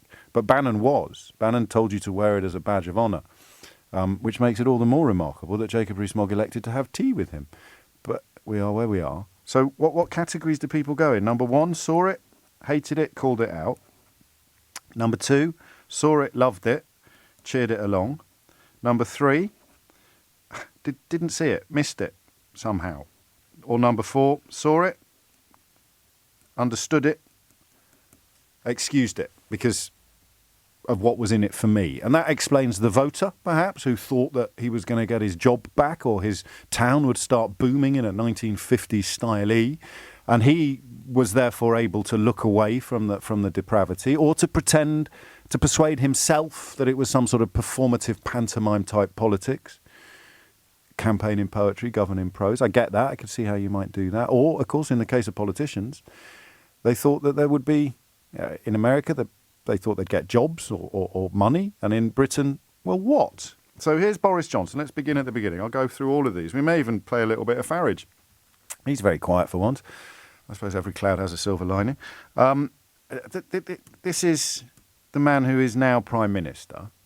If he can fix North Korea, and if he can fix the Iran nuclear deal, then I don't see why he's any less of a candidate for the Nobel Peace Prize than Barack Obama, who got it before he even did anything. You can hear his voice, can't you, when he mentions Barack Obama? I never really noticed that at the time, but I didn't realise how baked in the most simple racism is to this entire project. Remember what he said about Barack Obama's Kenyan heritage, making him inherently anti-English? And you all let it pass. Well, it's not just a case of not noticing. It's a case of quietly nodding, isn't it? Agreeing. So let's play all three of those. So clip number 2 on Boris Johnson. He is penetrating corners of the global consciousness that I think few other presidents have ever done. So his method of tweeting early in the morning, no matter how rambunctious those tweets may be, they are communicating with people. And yes, a lot of people don't like it, but a lot of people relate to it. And in an age when people have been turned off politics, it's more direct and it's more communicative than a lot of previous presidents have managed. And that counts as cheerleading, right? Doesn't it? Or it's damned close. And then, of course, Jim in New York reminded us that all the talk of the economy is complete bilge as well. Actually, he has many good qualities. I mean, this is a guy who, when all is said and done, has got the US economy motoring at about 3.6% growth. He's put in capital allowances for business in a way that I think we should be looking at here. He's cut regulations, he's cut taxes in a way that have driven growth in the US. And my point to everybody here is that we Tories, we Conservatives, I think for too long have failed to talk up the agenda of free market economics. And we failed to be positive about it. And many good qualities. What is that? Donald Trump, mocker of the disabled, assaulter of women, abuser of foreigners, banner of Muslims, mocker of military heroes. He has many good qualities. Give me a call if you want. Tell me what they are. And now we'll move on to the other leader of Vote Leave. So Johnson's down as many good qualities. That's got to be category 4, I think. They know what he is, and they're not as disgusted by it as perhaps, snowflakes like me think they should be, and they're seeing opportunity and self-interest, so they're piling in on it. I wonder whether we can make that or offer that defence to Michael Gove. He is a phenomenon. Not only a hugely successful businessman and media personality long before he ever went into politics, but someone who became President of the United States against the predictions of almost every pundit and commentator that there is. He is a phenomenon. And the stuff about his business career isn't true either, is it? As became clear some years ago in the context of his debt and who he's in hock to, hundreds of millions of dollars, all of which becomes due the minute he leaves office in some ways. None of this was a one-off, of course. We asked a series of questions in the interview about things that he'd said during the campaign. His pledge, for example, to ban all Muslims, his desire to rip up the Iran deal, and he rode back from some of those. In the way in which he clarified them, I think there are two things. One, some of the stuff that he said on the campaign was intended to rouse his base, but if he's in government, he's going to take a slightly more nuanced approach. But the second thing is, you're absolutely right. These are the pledges that he makes as president-elect. All of us, politicians and journalists, will want to see if he delivers in office. He did bring in a Muslim ban, didn't he? And he did rip up the Iran deal. See, this is the thing that we're going to have to start doing. If the caller who said we've got to get back to the truth is to see his dreams come true, you've just got to play the tapes. You've got to play their own words. Because rarely is it as categorical as Trump saying on Wednesday, "I love you guys," and then saying on Thursday, "You're riotous scumbags." But usually the self-contradiction should be a point at which the light gets in. But I don't know. What is Gove there? I don't believe they're comfortable with or supportive of actual fascism, but they were cheering Donald Trump. Many, many good qualities. He is a phenomenon. That these are not mild words. You know, you could have said, well, he's a very divisive character, but on the plus side, one could argue that. You could get away with that. Many, many good qualities. That's not diplomatic language. That is cheerleading. That's a love letter. That's our Prime Minister. And, you know, as this great contortion continues, and the epic washing of hands on a sort of Pontius Pilate scale, really, this now, isn't it? Oh, no, nothing to do with me. Oh, no, just a bit of fun. Oh, we thought he was joking. Oh, no, absolutely not. Don't be ridiculous. We love him. Well, we've got the tapes. Got the tweet, which was usually what haunted Donald Trump himself, wasn't it? It's incredible, really. A brand new series, Trafficked, with Mariana Van Zeller, will be starting on Monday the 18th at 9 p.m. on the National Geographic Channel. It's an investigative look with unparalleled access to the underground and illicit world of smugglers. Mariana gains a unique level of backstage access, and the danger she puts herself in with each topical episode is incredible. In episode 1, Tigers, Mariana tackles what one of her sources calls the untouchable smuggling story. It's a black market for tigers and tiger parts that's so lucrative, so secretive, and so dangerous that few have attempted to uncover its ugly details. Mariana journeys far and near to meet these smugglers face to face. Brand new series Trafficked with Mariana Van Zeller starts on Monday the 18th of January at 9 p.m. on the National Geographic Channel. And we haven't even mentioned the British media. We've only really looked at British politicians, the two most prominent leaders of the Vote Leave movement. Don't forget the other fella, though. Don't forget the... even I don't have the right words anymore. This is the single most resilient and bravest person I have ever met in my life. You see, that's Nigel Farage, of course, and that's relatively recently. I think that was in the current election campaign. That was literally weeks ago, and already right-wing journalists will be queuing up to say, "Don't be ridiculous. I mean, the idea." So, on the one hand, you describe Farage as the most important politician of the last 20 years, or whatever it is you're calling him this week. And on the other hand, you say, "Oh, don't be ridiculous. There was absolutely no links between British right-wingers. There was no admiration. There was no chilling." I mean, it's when you lie to yourself that the really bad stuff happens. That fella is never out of studios.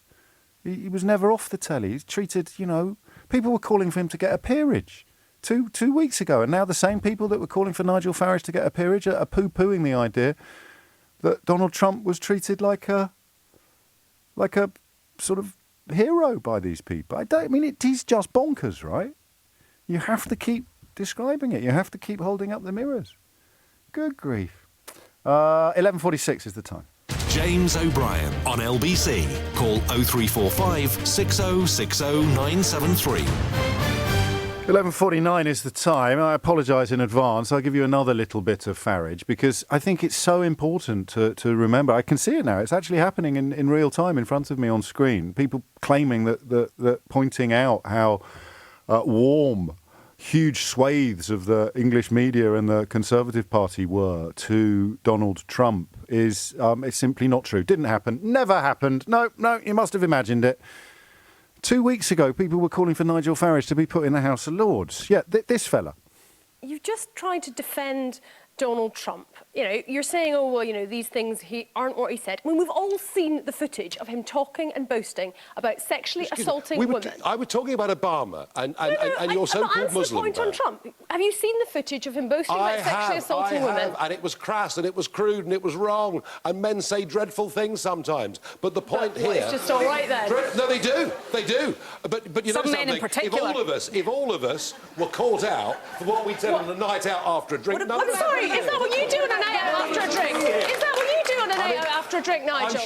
That was, of course, Nigel Farage claiming that after a night out, after a drink, we all boast about sexually assaulting women. And quite incredible, really. But, stick him in the House of Lords, good old Nige. And no one ever cheerleaded for Donald Trump in this country. I should have worked out by now whether cheerleaded is actually a word, shouldn't I? Miles is in Leeds. Miles, sorry to keep you. What would you like to say? Hi, James. Thank you for taking my call. Hello, I think for me it was your bit just after the news on the half hour, this idea of hoping that I'm wrong, yes, would probably summarise my position in 2016 best. Yes. I would put myself in category 1 in terms of calling Trump out at the start, but I had a deep sort of hope, you may call it naive almost, that the sort of checks and balances of the US system would cancel him out and sort of negate his actions and his attempts. Yes. I remember distinctly saying to a friend at the time that his would be a filibuster presidency and that nothing would really happen because surely the good of the US system would prevail. And I think I completely ignored his use of executive orders or his ability to use them in the way that he did. I think that, and I thought Steve was very honest earlier about worrying that he might have been a kind of successor of 1930s ambivalence in Britain. I think someone sent me a message saying that the ambassador in Berlin at the time said, "Oh, they do like marching, these Germans," because I think it's almost a survival mechanism to not want to believe in what Philip Larkin called man's inhumanity to man. It's why I always talk about the Holocaust feeling to me as a younger man that as if it was something done by a different species. It wasn't people like us that did things like that. And I guess you had a similar reaction to Trump. You saw it. You saw where it could lead, and you put effort, emotional and intellectual effort, into persuading yourself that it wouldn't. Yeah, I think I'd agree with that fully. I think I had this naivety. I'm only 23 myself, so I kind of became politically aware in the Obama years, and especially in his second term where kind of a lot of his actions were repressed and sort of subdued. I kind of assumed that the same would happen again, and I think for the first 100 days for me of Trump's presidency squarely put any hope I had back into the box for the next few decades. And that, of course, is not a happy contemplation because he could very, very easily have won last year, and God only knows what 4 more years would have looked like, and all of the people washing their hands now and pretending they never supported him or I never liked him at all. No. What would they be doing now? What would be happening in Britain? I'm Incorrigible's just reminded me of the Kim Darroch story. And Kim Darroch basically described in advance what has happened. He talked about how Trump was likely to crash and burn and his presidency would end in disgrace. It got leaked again. Vote Leave fingerprints were on that process. And it was Kim Darroch that had to walk the plank at Boris Johnson's behest. So, that's you say, we never really cheerled for him, we just humoured him, or we just wanted to keep him sweet. They threw the British ambassador to Washington under the Vote Leave bus to keep Donald Trump happy. It's incredible, right? Yeah, I think I would personally argue that anyone who did not at some point in those, especially in those first 100 days, and I'll come back to that idea again. Yeah. Anyone who in that position didn't realise just quite the potential that was there, even if they weren't accepting of what was actually happening, the potential of what was going to unfold. Well, that's where the Gove comments are so disingenuous, aren't they, from earlier when he was sort of talking did that in campaign. I'm a teacher, so well, you don't need any lessons from me. Hearing Gove so much over the last couple of hours has just brought back terrible flashbacks. Well, really. I can only apologise. But I do think anyone who didn't openly sort of realise what was happening and condemn him, that kind of, going back to what one of the earlier callers said, that silence is, being implicit in what's going on. And I just look back at my younger self and think how naive I was to kind of put so much faith into. But isn't it funny, like you describing yourself as naive, Steve describing himself as having a cognitive crisis, or all of the people who can see the light, albeit that in some cases it took a while, are embarking on these epic self-examinations, but self-flagellations, I think, in Steve's case. But all of the people that went along with it, all of the people that actually enabled it, all of the people that cheered it, they're all already lying. Akin to what your caller from New York says, you kind of have to double down. I can't be conned. I can't have been wrong. Yeah. I must find the kernel of truth somewhere in here. I must be right. It's kind of the signs of desperation, really, in my opinion. Yes, and of course, another reminder of Bannon, Steve Bannon, talking about how close he was to Boris Johnson. He might have been lying, but if you were Boris Johnson, you should have been shouting from the rooftops that you don't want to go anywhere near the fella, instead of chucking your own ambassador under a bus after he upset the man-child in the White House. 11:55 is the time. You're listening to James O'Brien on LBC. The plan was, a lot of you are complaining via text that you can't get through on the phones, which gives you an indication of how busy we are. The plan was to have a little look at the social media questions, because clearly this ability to disseminate and congregate around untruths is a huge part of what led those people to Washington on Wednesday. But regulation is very difficult to imagine. Do you know, one of the moments where I thought perhaps we might be able to do radio phone-ins in a slightly different way than was traditional at the time. In other words, we might be able to ask almost abstract questions or complicated, really nuanced questions. It came about many years ago. I've been here about a decade and a half now. And it came about when we were working out who was responsible for something posted on the internet. and this is way back in the day, when you certainly didn't have emails on your on your phone in your pocket. But who was responsible? Is it which country is responsible for policing what happens on the internet? Is it the country where the person who has posted something lives? Is it the country where the server through which the thing that has been posted has passed? Or is it the thing that is it the thing that oh, sorry, I've lost my train of thought there. The screen popped up in front of me and I couldn't work out what I was thinking. I do apologise. I'm sure it'll come back to me in a minute. 11:57 is the time. John's in Darlington. John, what would you like to say? Yeah. Just about what's happened in the last few days in America.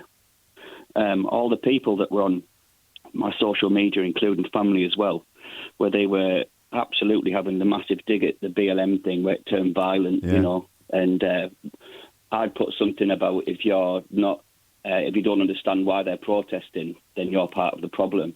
And they took that as I was condoning the violence, which I absolutely wasn't, which I'd actually even said that I wasn't. These same people now, who was supporting Trump during the election last year, are silent. There's been absolutely nothing, you know, posted normal stuff on their Facebook or Twitter or whatever. Yes. None of it. There's nothing, not even a sniff of what's been going on the last couple of days, and I just find it, I find it amusing and sad at the same time, really. Yes, well, I mean, it's so obvious what's happening, isn't it? It's you know, violence is bad. Whoever does it, violence in what are supposed to be peaceful protests is awful. Whether it's a Black Lives Matter protest that spills over into violence, or whether it's I mean, what you can only really describe as a racist protest that spills over into violence. But you remember when they were saying about it was all they were sort of hiding behind the whole, we're in lockdown. We shouldn't be protesting, and these protesters are the same people that are saying about the people that were ignoring the warnings, you know, and it was just kind of, they tied themselves in knots constantly. And you can, I mean, and any mention of Black Lives Matter in the British media is like a clarion call to people coming out, essentially racist coming out and telling lies and claiming that it's all about Marxism. I love that. When the footballers take the knee, the suggestion is that the richest young men in the country are all secret Marxists, because they're showing support for the black. It's not crazy. It's a job for people. But well, it's thinly veiled. It was thinly veiled racism before, but now they're not even sort of trying to hide it. On the football forums that I go on, I've had to leave a couple where they were literally just being blatantly racist. But this is what it was always about, wasn't it? Making it acceptable to be publicly racist again. That's largely what yesterday's show was about, trying to work out what Trump's appeal was. Of course, it never went away. But what we still refer to as political correctness managed to get a lid onto it and begin the process of removing it from the public bloodstream. But of course, some people, many of whom we've mentioned on the programme today, absolutely hated the idea that we were going to remove racism from the public place. And they've had a pretty good few years, haven't they? In fact, in many ways, the events of the American election were probably the first bad news they've had in half a decade. Star winners, I call them. Yes, sore winners. Never seen anything like it. And then to bring it back to Brexit, because I always have to, it's the first time ever, now that we're all being told to move on, it's the first time ever that the losers are being told not to gloat. which is yet more evidence of just how upside down things are. It's just gone 12. You're listening to James O'Brien on LBC. Obviously, the appetite to continue with this is considerable, but we should probably try to find new threads or strands as well. Those 4 categories work pretty well, don't they? It is fair, however, to say that we're just going to all indulge in a little bit of collective amnesia now. I can't do this kind of show every day, can I? Until everybody who supported the fascism of Donald Trump has admitted it. This is LBC from Global, leading Britain's conversation with James O'Brien.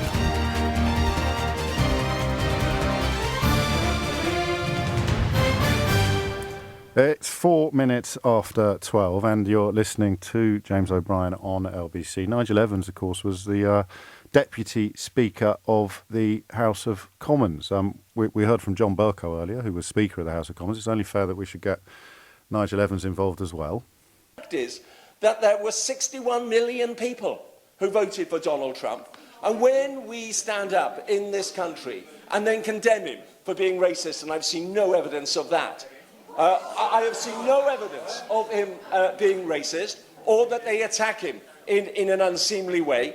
We're actually attacking the American people. Yeah, OK, no evidence of him being racist, Nigel. That's interesting. Oh, what's in a name? I continue with this collection of evidence of the support for and indeed the enthusiasm for, not just the defence of Donald Trump, that runs from the very top of the Conservative Party and right through the British media, one member of whom today is trying to compare events in Washington on Wednesday to Gordon Brown's attempts to cobble together a coalition after losing an overall majority in 2010. And that's what I mean by just how mad the contortions become that you will undertake in order to avoid looking in the mirror, to avoid admitting reality and say, oh, crikey, I probably shouldn't have done that. Peter's in Camden. Peter, what do you think? Hi, James. Hello. Yeah, I wanted to say that I think that Gove and Johnson fit firmly into Category 2, if I've got your categories right. Well, that's the one where they saw Trump, they loved it, and they cheered him on. Maybe they perhaps talked of his many, many good qualities or described him as a phenomenon. Yeah, for reasons of pragmatism, because it suits their ultra-right-wing, neoliberal, disaster capitalist agenda. And I thought sounded a bit too rehearsed, that line. I don't know that sorry, that's okay. That's how I speak. Oh, that's fine. That's fine. Right, and then in terms of Trump, as soon as I saw the man, I saw him, a crypto-fascist, waiting in the wings, and after Charlottesville, I realised, no, he's not a crypto-fascist, he's a fascist. He's the real deal. I mean, he saw the people in the Capitol on Wednesday and said, we love them, we love you. And of course, he saw the people at Charlottesville. People were wearing Auschwitz T-shirts on Wednesday. Yeah, I mean, you said earlier that he wasn't a fascist because he didn't have an ideology. Well, I would argue that he did have an ideology by proxy, by supporting the people that were marching up and down the streets in brown shirts. But he would have supported hippies if he thought there was something in it for him. That's all I mean by him not having an ideology. Yeah, the racism is baked into him. That much is clear. Which would but I think he could have ignored his racism if he thought it was going to make him money or power. That's often the way with these so-called strong men. They could have risen to power on a completely different wave of left-wing populism if the planets had been aligned differently. That's what I mean by him not really having an ideology. But the racism is non-negotiable, whatever Nigel Evans might have argued. It fits in with Nazism, doesn't it? Racism and Nazism go together hand in glove. There were people displaying Nazi insignia on Wednesday, and they see themselves as supporters of Donald Trump. You could make a case for saying that's not his fault, but there'd be a lot of heavy lifting involved, I suspect. But also, James, if you think about it, the socio-economic conditions that give rise to fascism have existed in America for quite some time, and I would argue even in a lot of the West, whereby when the system, the prevailing economic system, lets down lots and lots and lots of the overwhelming majority of, in inverted commas, ordinary working people. Yes, well, I will look after you, and those people over there are your enemy. It's a heady brew. It's an almost irresistible invitation. So that's basically what happened. I mean, he's opened the door to people like Trump. And I honestly do believe that if Trump had won this election, it wouldn't have been long before you saw him wearing some kind of militarized uniform and all the people in just in the same way. I mean, the comparison with Hitler, with the Wall Street crash in '29, where you could say, well, we had an economic crash in 2008. Yes. I mean, the comparison is just like it's just too close for comfort. I see why you say that, and of course, we forget that there was a failed coup in Germany, wasn't there, in 1923 that began in circumstances. The beer hall putsch, not entirely dissimilar from what we saw on Wednesday, and everyone then relaxed a bit and look where that led. But even I still balk slightly, and I'm sure I've done it myself. But actually, no, you've just reminded me of something, and I can plug my first book here, Peter. So I owe you a solid. Godwin's Law. Have you heard of Godwin's Law? I've heard of it, but I can't. Godwin's Law is the idea that any argument on the internet will eventually end up with one person accusing the other person of being like Hitler or of being a Nazi. That is Godwin's Law. Okay. And when I was researching my first book, How to Be Right in a World Gone Wrong, I looked up what had happened to Godwin, and it turned out that as Trump was either in the process of trying to get elected or shortly after being elected, Godwin himself said, no, this time it's true. this time you can make these comparisons. So, Yeah. We shall wait and see. Good job that he's out. Job that he's out. It is a good job that... Go on, sorry. I still don't think the danger's over, though, James. It's not over at all, because you've got a divided America. And those conditions exist in Britain. Yes. You've got the Tommy Robinson, you've got the football lad. They're constantly talking about racism at football. Well, that's being organised, James. It's being organised by the Football Lads Alliance. Well, hang on a minute. You have to. They're not here to defend themselves, and I don't know that that's true. So you've said it now, but I would qualify it with the comments that I just made. Thank you for the call, though, Peter. It's good to talk to you. The time is 10 minutes after 12. It's funny, I mentioned that 1923 beer hall putsch. 10 years later, Hitler was essentially a dictator in Germany. And it is, I think, fair to point out that Trump told his supporters, even while condemning them, that this was only the beginning of their beautiful journey. What do you think he means? Seems a valid question to ask. Gordon's in Clydebank. Gordon, what would you like to say? Yeah, I was just pointing out as well that no one can deny what Trump was. He stated categorically what he was. Nigel Evans just did. Nigel Evans just said there's no evidence of his racism, and he's Deputy Speaker of the House of Commons. Well, even if you go straight back to when he was a landlord in New York, he took a program. He would systematically evict people of colour or deny them leases in his buildings. He got sued numerous times for it and walked away scot-free from them, but he was proven to be, a slum landlord, and he would refuse to give leases to people of colour in New York. And now, I knew that, and many people listening will have known that. Many people won't have known that. And if we were to transfer this conversation to America, those numbers would increase. The number of people who were aware of it would increase. And that's just looking the other way, isn't it? That's saying, I know what he is, obviously what he is, the Central Park 5 being another example. But I don't mind because of the benefits and the bonuses. I don't mind that. And that, I think you, like me, find that the hardest point of view to understand, perhaps. One of the things I find the hardest is I've got a friend who I grew up with. We were in school together. He moved out to Atlanta about 11 years ago, and since he's moved there, he has become one of the biggest Trump supporters I've ever known. And I find it astonishing that for all the years, he was early 30s when he moved out there. No, the late 20s, early 30s. For all the time between he left school and went to America, he never worked, lived off the state, moved to America, and then become a Trump supporter. How bizarre. Is that because his whole life is somebody else's fault, or am I oversimplifying things? Well, probably, yeah. But one of the things, when he moved there as an immigrant into America, not having a job, he was lucky his wife was working in that. He was potentially one of the people Trump wanted to throw out of America. Yes, of course. Well, it's logic. He was an immigrant into the country, Logic working. left the country a long time ago. What did he get out of that support, do you think? What was it? I have no idea. I think it just helps him with what he would previously been hiding around racial and sexist views. Okay, yeah, and I mean, we just heard Farage defending those comments about grabbing women by their genitals. So, people do like it. And of course, on the one hand, they say, oh no, it's absolutely awful. But on the other hand, it's absolutely fine. All men do it when they've had a drink.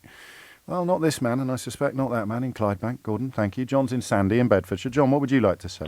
Yeah, I mean, actually, as you were speaking a moment ago about Trump believing in nothing, in a sense, other than himself, I was reminded of a line from my wife and I's favorite comedy, The Big Lebowski, where the guy says, you're nihilists. Wow. I mean, they believe in nothing. Say what you will about National Socialism, at least it's an ethos, dude. Oh, boy. I mean, the fact of the matter is, the English public school, I should say, old Etonian political elite are, in all likelihood, much more fundamentally racist than a Donald Trump because they worship Britain's colonial past. It's not. I mean, crikey! I find myself defending positions, but that's you describe some people who fit into that category. You don't describe all of them. You put me in a position now where I'm going to sound like a sort of 1970s racist, but saying some of my best friends are black, but some of my best friends went to Eton, and they're nothing like what you described. No. I know that. I said I know you did. I know you did. Political class, and I'm referring specifically to people like Johnson, and for example, what you played on your show a little while ago, where he was talking about Obama, and you could hear in his voice. Well, I thought I could. Yes, I did. No, it was there. I hadn't heard it until you pointed it out, and it's there. And I guess what I'm trying to say is Trump is a scumbag and an idiot, but he is ultimately someone who just does whatever has to be done without thinking about the consequences in order for him to try to obtain whatever he wants to obtain. I mean, as people say, he's a malignant narcissist. That's him. He's also a Really racist. he's a racist, sexist. I just think he's whatever he has to be to get what Donnie wants at that particular moment. He probably, if he thought it was going to make him a few bucks, he'd have probably applied to be the head of Black Lives Matter. Absolutely, and he may very well after he finally leaves the White House. But the one point I was going to make about the U.S., and it's something that you no doubt are aware of, but it's worth pointing out. Let's remember too that until there are some fundamental changes in the United States, i.e., not just structurally but literally in its constitution, then racism, in a sense, will always be embedded in American culture. Remember that the Constitution effectively treats, for voting purposes, African Americans as two-thirds of a white. Yes. And that was a compromise that came out of the fact that when the Constitution was, of course, adopted, there were plenty of lovely slave-owning states and plenty of lovely slave-owning legislators like Thomas Jefferson. So, this shouldn't be forgotten. And that is why when people talk about racism in the United States and why race baiting is still so successful, there are reasons for that. And interestingly, whilst I might say what I just said about certain members of the British or English upper crust or upper class, I would actually say that in general terms, British people, and I've lived here for over 20 years now, are, in my view, much less racist than certain people I've met in the United States. And my wife, who is of South American origin, has lived here for over 40 years, and she has never experienced anything significant.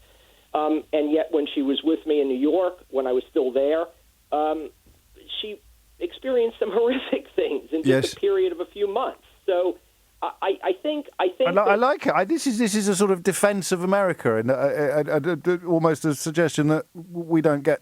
We're all indulging in a bit of pot calling the kettle black as Brits, and there is some truth in that. I know you've got more to say, John, but I'm already very late for the break, so I do apologise.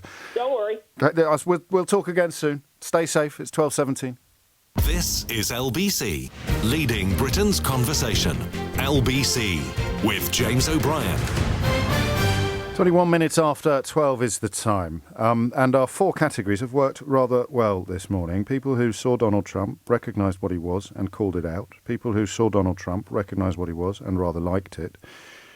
People who saw Donald Trump, but didn't recognise what he was, which is a genuine category, I think. And then the fourth category, which I'd missed in my original analysis, people who saw Donald Trump and saw what he was, but didn't feel sufficiently repelled by it to call it out, partly because they thought there might be something in it for them. And that of course, can apply to a voter as much as it can apply to, for example, a British politician. Listening to Gove talk about how you just said the stuff about the Muslim ban and tearing up the Iran deal because he was campaigning. He did, shortly after he'd been filmed holding Theresa May's hand, he issued Executive Order 13769, which was an entry ban on nationals from predominantly Muslim countries. Theresa May failed to condemn it. Jacob Rees-Mogg boasted we should lay out the reddest of red carpets for a state visit. And you know the argument that we should respect the office but not the man. Once again, Angela Merkel shows the way to do it. The rule of law and the dignity of each and every person, regardless of their origin, skin colour, creed, gender, sexual orientation or political views, is what she described, the ethical foundations of partnership between democracies. And who could argue that Donald Trump stood for the rule of law and the dignity of each and every person, regardless of their origin, skin, colour, creed, gender, sexual orientation, or indeed political views? Some good news for you regarding vaccines. I shall share that with you shortly, once Rachel Venables is on the line. Tanya is in Cheltenham first. Tanya, what would you like to say? Good afternoon, James. Hello. What an honour it is to speak with you. No one likes sarcasm, Tanya. No, I really mean it, and I don't want to blow smoke up your but really listening to you the last 4 years has been incredibly helpful in calming things down. The voice of reason. You're one of the few people that I compare to Chris Cuomo and Don Lemon on CNN, who I record every night. I'll take that as a compliment that it is intended to be. But enough about me. Tell me about you. Yeah, enough about you. I was there. I lived in California for 24 years, I think, and I voted in the last election, and I left March 2017. I mean, I had already planned to go, but that certainly helps justify my leaving and going back to the UK. I'm born in London, and I am Category 1 for sure. Yes. 1 plus. So you're out for your usual run, and the best part, you're at the end of it. Especially as you knock 7 seconds off your PB. Woohoo! How did that happen? Who cares? Now that feels like winning. So roll with it and turn today into Wednesday with a scratch card. Make today a Wednesday with a scratch card from the National Lottery. Your numbers make amazing happen. Search Dream Big, Play Small. Rules and procedures apply. Players must be 16 or over.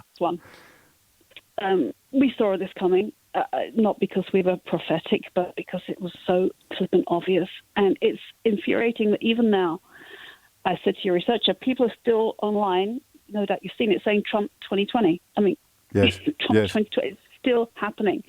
So when the blame comes down, they're now blaming the BLM movement, Antifa, for this. They've tried to. I mean, again, the days when I would say that has been proven to be categorically untrue and therefore believe that no one will continue to believe it, those days are long gone. We waved goodbye to them years ago. But it has been comprehensively and completely debunked. But it's a fig leaf, isn't it? It offers people the chance. In a way, the desperation to blame it on Antifa in disguise, you could in a way derive some comfort from that, because it means that at least the people doing that are repulsed by what they saw. They're just not ready yet to admit that they marched alongside the people who they saw doing these things in Washington on Wednesday.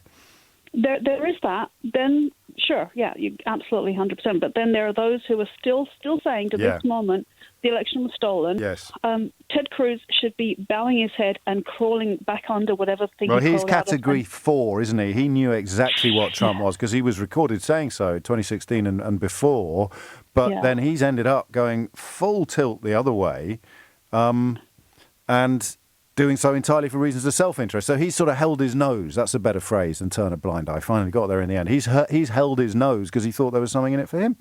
And he's a great example. Tanya, I've got to crack on because Rachel Venables is on the line. My apologies. We'll talk again. You shouldn't have spent so long being lovely about me. You should have cracked straight on with the substance of the call.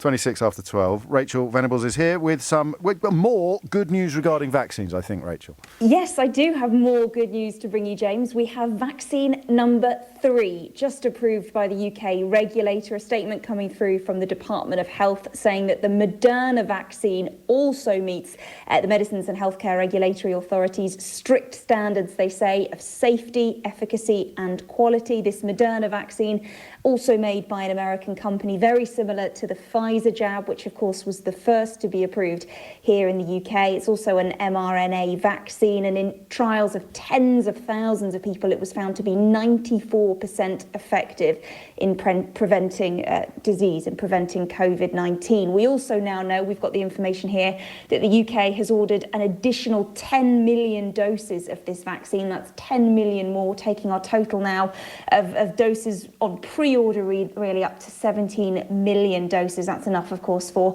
8.5 million people once everybody has got 2 separate jabs of this vaccine. Although one thing to point out with the Moderna vaccine, we won't have supplies delivered to the UK until the spring. Moderna needs much more time to expand its production capability. So very good news, certainly looking for the future. We know that in the spring, these doses, this vaccine will be arriving, although it doesn't change anything in the short term over the coming months. And that means that we have we've got early orders in on all of these as well. So the rollout is having hiccups at the moment, having problems at the moment. But the stuff that needs to be rolled out, we've done extremely well in securing. Yeah, we have many more doses on pre-order than we need to cover the whole adult population of the UK, based on now the Pfizer, the Moderna, and of course the Oxford AstraZeneca vaccines. We ordered 100 million doses of Oxford, 40 million doses of Pfizer, and now 17 million doses of Moderna. So of course that gives the NHS, the government, quite a large leeway when it comes to trying to roll these vaccines out. Although of course the Moderna vaccine is a prime example of how just because we've got these jabs on pre-order doesn't mean that we can have them immediately, or that they will of course be administered to people anytime soon. So several months before Moderna arrives, but of course that will be a real boost to the rollout into the summer, by which time they'll certainly hope that we won't just be vaccinating the most vulnerable in society, but the rollout will have gone much wider to people in younger groups as well. Indeed. I've said it before and I'll say it again. Just because they messed everything up yesterday doesn't mean that they will mess anything up today. Rachel Venables, LBC senior correspondent. Many thanks indeed. And the time has just hit 12:29, so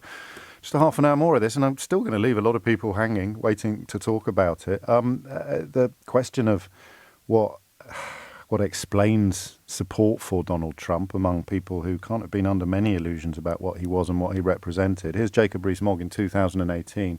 His election depended upon similar factors to those that led to Brexit. He appealed to voters left behind by the metropolitan elite. Jacob Rees-Mogg, talking about the metropolitan elite. And he exudes confidence about his own nation and a determination not to be a manager of decline, which also inspires the Brexiteers. This in an article where he also called for MPs to lay out the reddest of red carpets for President Trump and to treat him with the greatest respect and courtesy. No comment. It's 12:30. You're listening to James O'Brien on LBC. Holly Harris is here now with your headlines. James O'Brien on LBC. Call 0345 6060 973. 12:34 is the time. You're listening to James O'Brien on LBC.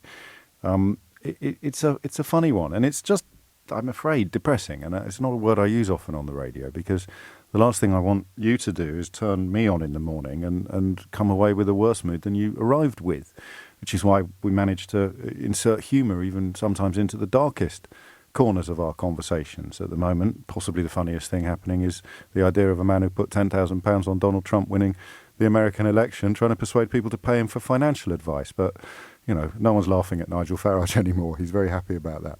The problem with today is that nothing's going to change, you see. And I used to think, somewhat naively, that the United Kingdom, my country, was a little bit better than some other countries. Now, if that makes me an exceptionalist or even perhaps something of a xenophobe, then I take that criticism. I don't think it does. I used to think that things that have happened elsewhere couldn't happen here, right?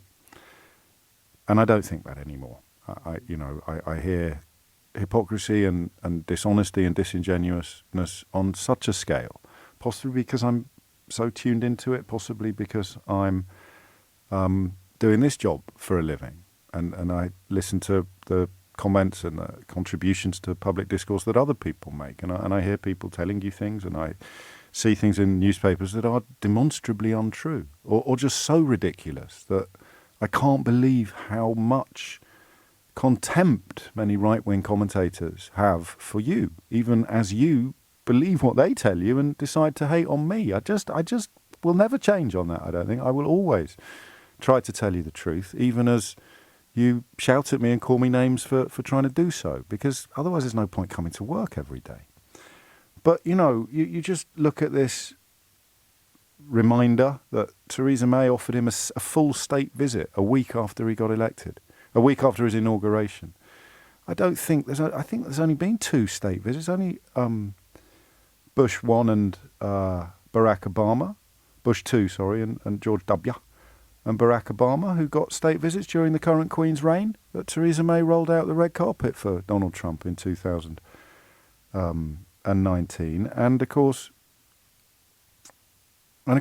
Jacob Rees-Mogg wrote about how we should roll out the reddest of red carpets. And this was all after he'd said those things about Barack Obama's birth certificate, after he'd said those things about John McCain's military record, after he'd done those things to that disabled journalist, after he'd maligned the memory of a dead American soldier, after he'd been found to have boasted on tape about sexually assaulting women. All of this had already happened, and Theresa May rolled out a red carpet for him a week, or sent out the invitation for him a week after his inauguration. And then when the British ambassador to Washington had his private communications leaked, Boris Johnson made him walk the plank. I mean, it is, I'm afraid, horrible to reflect upon how unconcerned. I give you unconcerned if you're uncomfortable with enthusiastic. I'm afraid that describing his many, many good qualities, as Johnson did, or describing him as a phenomenon, as Gove did, looks to me like cheerleading. But okay, we'll call it ambivalence if that makes it easier. But in many ways, ambivalence in the face of this sort of evil is as bad as support. Silence is compliance, or whatever that clever phrase is that I think I may have just misremembered. And that's why it's so grim to see the attempts to disown it, to pretend it never happened. Philip Davis, the MP for Shipley, said, "Lots of my constituents agree with what Donald Trump said, whether I like it or not." Should they be expelled from the country as a result of their views? This is in response to a question of whether or not Donald Trump should be allowed to address the House of Commons, not whether or not racists in Shipley should be deported. He also said, "I think that we should celebrate politicians who stand up and say things that are unpopular and controversial." So there's a Conservative MP there who thinks we should celebrate Donald Trump because he says things that are unpopular and controversial. No matter whether they're true or not, or dangerous, divisive or insightful, they're unpopular and controversial. So good, go Trump. And, he's still in the House of Commons. So the dust will settle. Normal business will be resumed. But I will never, and now, because I've inflicted it upon you, you will never be able to forget the fact that actually this country is just as vulnerable to these sort of movements as any other, as any country where they've worked historically. And with the financial privations on the horizon that Brexit's going to bring, coupled with the lasting generational impact of the coronavirus, the ground is fertile again for these sort of seeds of hate to sprout. But don't shoot the messenger, eh? Tom's in Bideford in Devon. Tom, come on, mate, raise the tone, raise the mood, make me laugh. Hello? No, well, it was worth a try. Andrew's in Sheffield. Andrew, what would you like to say? Hello, James. Hello. Yes, a possible fifth category for you, if I may. I've got to 20-1 with 4. Don't spoil it now. Go on. It's fear of Donald Trump in the sense of his known or perceived, how can I put it, mental state, right, narcissism, and the power that he would yield as President of the United States. I don't know whether that sort of fits into 4, the subcategory of 4 or not. I'm not sure. So it's just a thought. So they didn't call him out because they were frightened of how he might react? Yes. Okay. I see the lot. No, I like it. You've done some heavy lifting this morning. I like the... it makes sense, doesn't it? But I don't think that it's plausible, really. So Donald Trump... Boris Johnson described Donald Trump as having many, many good qualities because if he'd condemned his bigotry... He's pandering to him. Yeah. Essentially. Yeah, no, well, of course. But I'd file that under sort of self-interest then. So it goes into category 4. So it's not concern for Donald Trump's mental well-being. It's worry about what he might do to you if you criticise him. Exactly. Well, then that's self-interest. Fair enough. So it's back in category 4. Okay. Thank you for playing. Okay. Take care, Andrew. 12 Way to smile. No, it is. I know it is. It's there, but I think the 4 categories pretty much cover it. Which one? No, I won't put you on the spot. No, one definitely. I know you are. I was going to ask you to start putting other people in pots and categories, but I don't think that's entirely fair. Also, because it's hard to do definitively, isn't it? 12:41 is the time. Let's give Tom another go in Bideford. Tom, what would you like to say? Hello there. Hello. Hi. Long-time listener. Great show. So I think it's most people really are either in categories 1 or 4. So I think most people know what he's like. And in terms of being in category 4, I think it's a case of just the polarisation of politics generally since 2013. There was the caller, I don't know if you heard the caller who described his early support for Trump, albeit somewhat ill-informed. It was more about dislike of Hillary Clinton than anything else.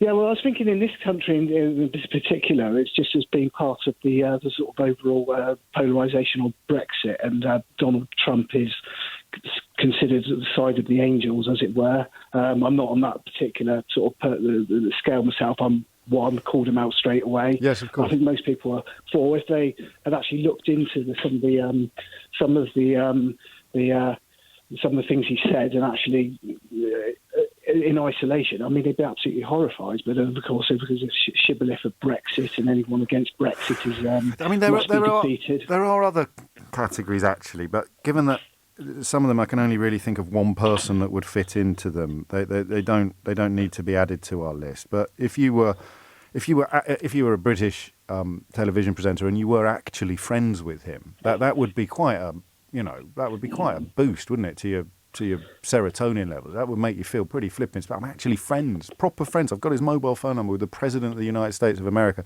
And that could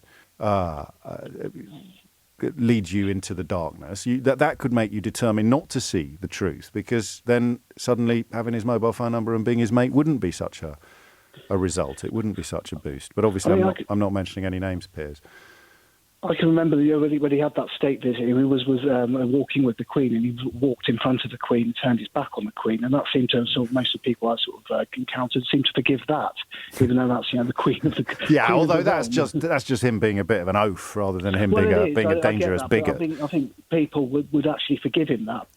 People on that side where he didn't know maybe he was nervous. I heard one person say, which is unbelievable. But this is why we can't talk about it every day, because ultimately it comes down to that offer to be publicly racist again. And once you remove that from the table, it's impossible to think of a single reason why you might have supported Donald Trump, with the possible exception of mistakenly believing that he would improve your personal fortunes.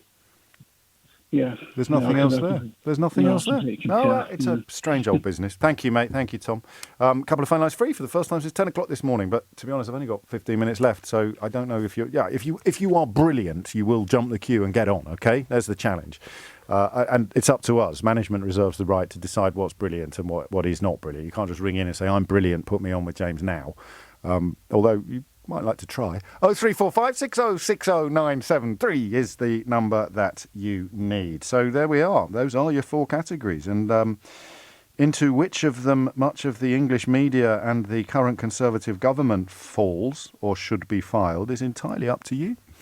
I would like more 4 than 2, actually. I just, in terms of my self-interest, I'd rather these people had acted out of self-interest than acted out of actual enthusiasm for the racism and the evilness. But we'll never know for sure, will we? Because if you were in category 2, and someone offered you the chance to be filed into Category 4, I suspect you'd bite their arm off at the moment. James O'Brien on LBC. 12:48 is the time. You're listening to James O'Brien on LBC. More of your calls, actually. Ben's in Brighton. Ben, what do you think? Oh, hi, James. Hello, Can you hear me? Loud and clear. Yeah, hi. Great. One thing that I think you maybe hasn't come up much today on today's show is the discussion of the role of the right-wing media, specifically Fox News, and the increasingly kind of deranged media sources, even to the far right of those, in placing fear in people's minds. Like when I see the faces of the people at the protest and I heard some of the interviews just kind of with them as they were yelling and screaming. There were some news crews there talking to them. One thing that they've said again and again is the word socialism, and you come across this a lot online as well. And they haven't got me there to ask them to explain what they mean by it, which is the point at which my first question as well. Of course it is. A bit like when someone asks if you believe in God, it's always just like turn it around on them and say, what does that word mean to you? Yes, and it's the same with socialism. So they scream and scream about it. And it's ultimately lost all meaning and just become a sort of a stand-in for all of their sort of fears and hatreds and biases. And this is Category 4, though, although it's a new subcategory because it's self-interest, except the thing that they think they're going to benefit from doesn't exist. Yeah. So it's I'll protect you from the hooded claw. Keep the vampires from your door, but just don't mention that vampires don't exist and don't actually exist. Yes. So it's very much that, I think, and I don't know how there's going to be a lot of work that's going to need to be done in the States, and I think that's already been talked about, of how you de-radicalise those people, because they've been led to this place, well, this is for future shows. We may move on to that next week. That and the regulation of the internet, which is probably intrinsically linked to de-radicalising these people, because you can't de-radicalise them if their supply is unchanged, is it? If you still just flip on your laptop and get an undiluted supply of the most intoxicating of lies, then weaning people off them is almost impossible. And it's been very interesting to see Trump turn on Fox News in the last few months and sort of not turn it on in the sense of the TV, but turn on it in the other way, the way he does to everybody. He's now he's thrown Mike Pence under the bus now, hasn't he? I mean, it is absolutely nobody ever benefits really from associating with him in the long term. But we are a short-term species. What's happened is that a lot of the people who followed him to the Fox News sort of junction station, if you like, have now hopped back on the train and gone even further down the road with him into the kind of misty sort of far right OAN and Newsmax and places like that. I read that. I mean, don't forget these are just rebrands or retreads of InfoWars and Breitbart. And Breitbart, I think Bannon was behind it, wasn't he? So I mean, there's nothing new here. And then of course you find people working for Breitbart who also work for very prestigious right-wing magazines in Britain that are run by a company chaired by the scrupulously impartial former BBC presenter Andrew Neil. So, the idea that this is freakish or outlandish is just not true. Although I have to tell you, a lot of the people who deny it don't realise they're wrong. They're not lying. They just don't get it. It's because their face, if you're a member of the right-wing media and you hear me or someone like me or Ben in Brighton there simply reminding you of all the times that everybody from the current Conservative Prime Minister down was not just ambivalent or lukewarm, but was passionately supportive of Donald Trump. You can't agree with me. You have to convince yourself it's not true. Otherwise, you're part of the process that put Donald Trump in the White House and put those people in the Capitol on Wednesday. Nobody wants to be part of that. So it's a very good example of having your face so far up. If you're a member of the right-wing media, you're bound to reject the reality of British establishment support for Trump. Even as Jacob Rees-Mogg is writing about rolling out the reddest of red carpets, you have to pretend, or you have to persuade yourself there was no cheerleading for Donald Trump. That's absolutely ridiculous. Rolling out the reddest of red carpets isn't cheerleading. It's not even a sign of positivity. I'm sure Jacob Rees-Mogg rolls out the reddest of red carpets for absolutely everybody, from his nanny upwards. You see, their face, if you're in that corner of this profession, your face is up so close to the canvas that you think the picture is random brushstrokes. They can't take two steps back and see the whole picture, because then they'll see where they feature in it. And that is a very, very hard pill to swallow. Ben, thank you. Alex is in Manchester. Alex, what's going on? Hi, James. Thanks for taking my call. I've been screaming about Trump for years, since before he got elected. And it's been horrible to see our politicians buy into his lies, into his Trumpism, to drink the Kool-Aid in the way they have, because it ties in with what they want to do. Let's get this clear. They were talking about rolling out red carpets and giving them a Nobel Peace Prize because Trump was doing everything they wanted to do.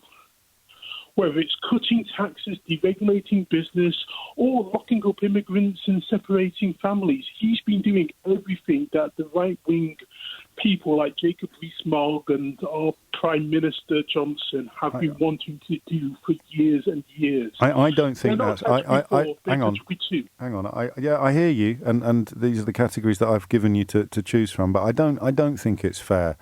I don't think it's fair to suggest that they would actually want to...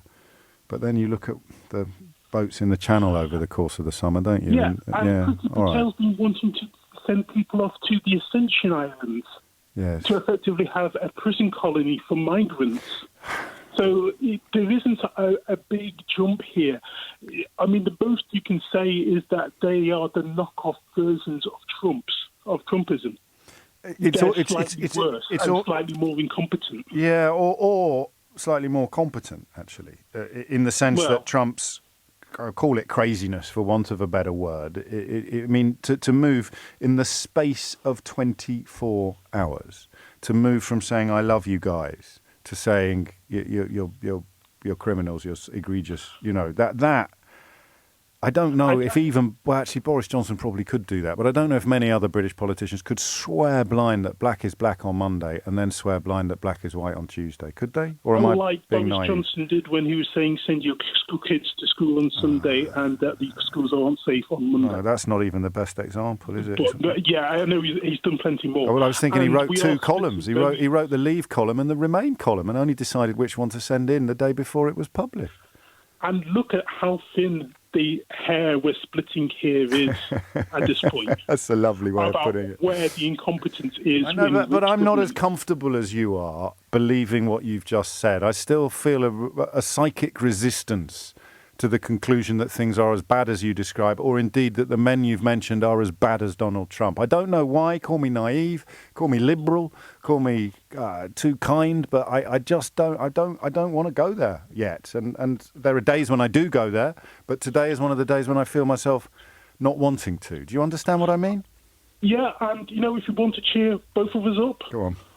There is one slight good side to this, is that democracy in the last couple of days has shown itself to be vulnerable but strong enough to resist this type of thing. Just about. Yes, we can. Just about. We have to, now take the opportunities to reinforce democracy, to, take a load of those things in America which are just given traditions about how people behave when they lose elections, and probably look to codify those into laws to try and prevent this kind of thing from happening again. And in the UK, we need to take a long, serious look at ourselves as well and where we are getting our politicians from, and have a think about this. Because, like you said, or like you've been playing all day, these people have been pushing the Trump agenda basically because it suited their needs, their wants and their desires throughout their careers.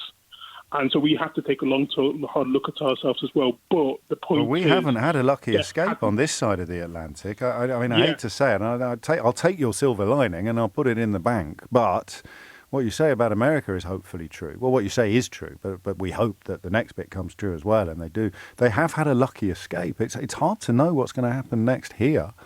In all sorts of areas and all sorts of fields. Alex, thank you. I don't always finish the show at 1 o'clock with a completely full switchboard, but today is one of those days, which is remarkable given that we've only been having a conversation about one subject since 10 o'clock. But my apologies to Becky, who was next up. It's just not fair. And to Paul and to Stephen and to Dan and to Dennis and to Grant and to Jenny, and to anyone else who's tried and failed to get on the programme today. It's possible that I'll talk about Donald Trump again at some point in our lives. It's just a possibility, a probability. But of course, when we talk about Donald Trump, we're not just talking about the orange man-child. We're talking about what he represents. And what we take away from today's programme is the certain knowledge that many, many people in our media and political establishments are not just comfortable with what he represents, but also and often warmly appreciative. They're going to start pretending they never were, just so you know. That's an absolute solid. They are going to start pretending that they never were appreciative or even comfortable. Don't be ridiculous. But we've got the tapes. That's it from me for another day. We'll do it again tomorrow morning from 10. The next voice you will hear on LBC belongs to... Oh, no, it's Friday, isn't it? Crikey, there you go. Trump derangement syndrome. Here's Sheila Fogarty, I think. It is me, yes, well done. I think it belongs to... Go on.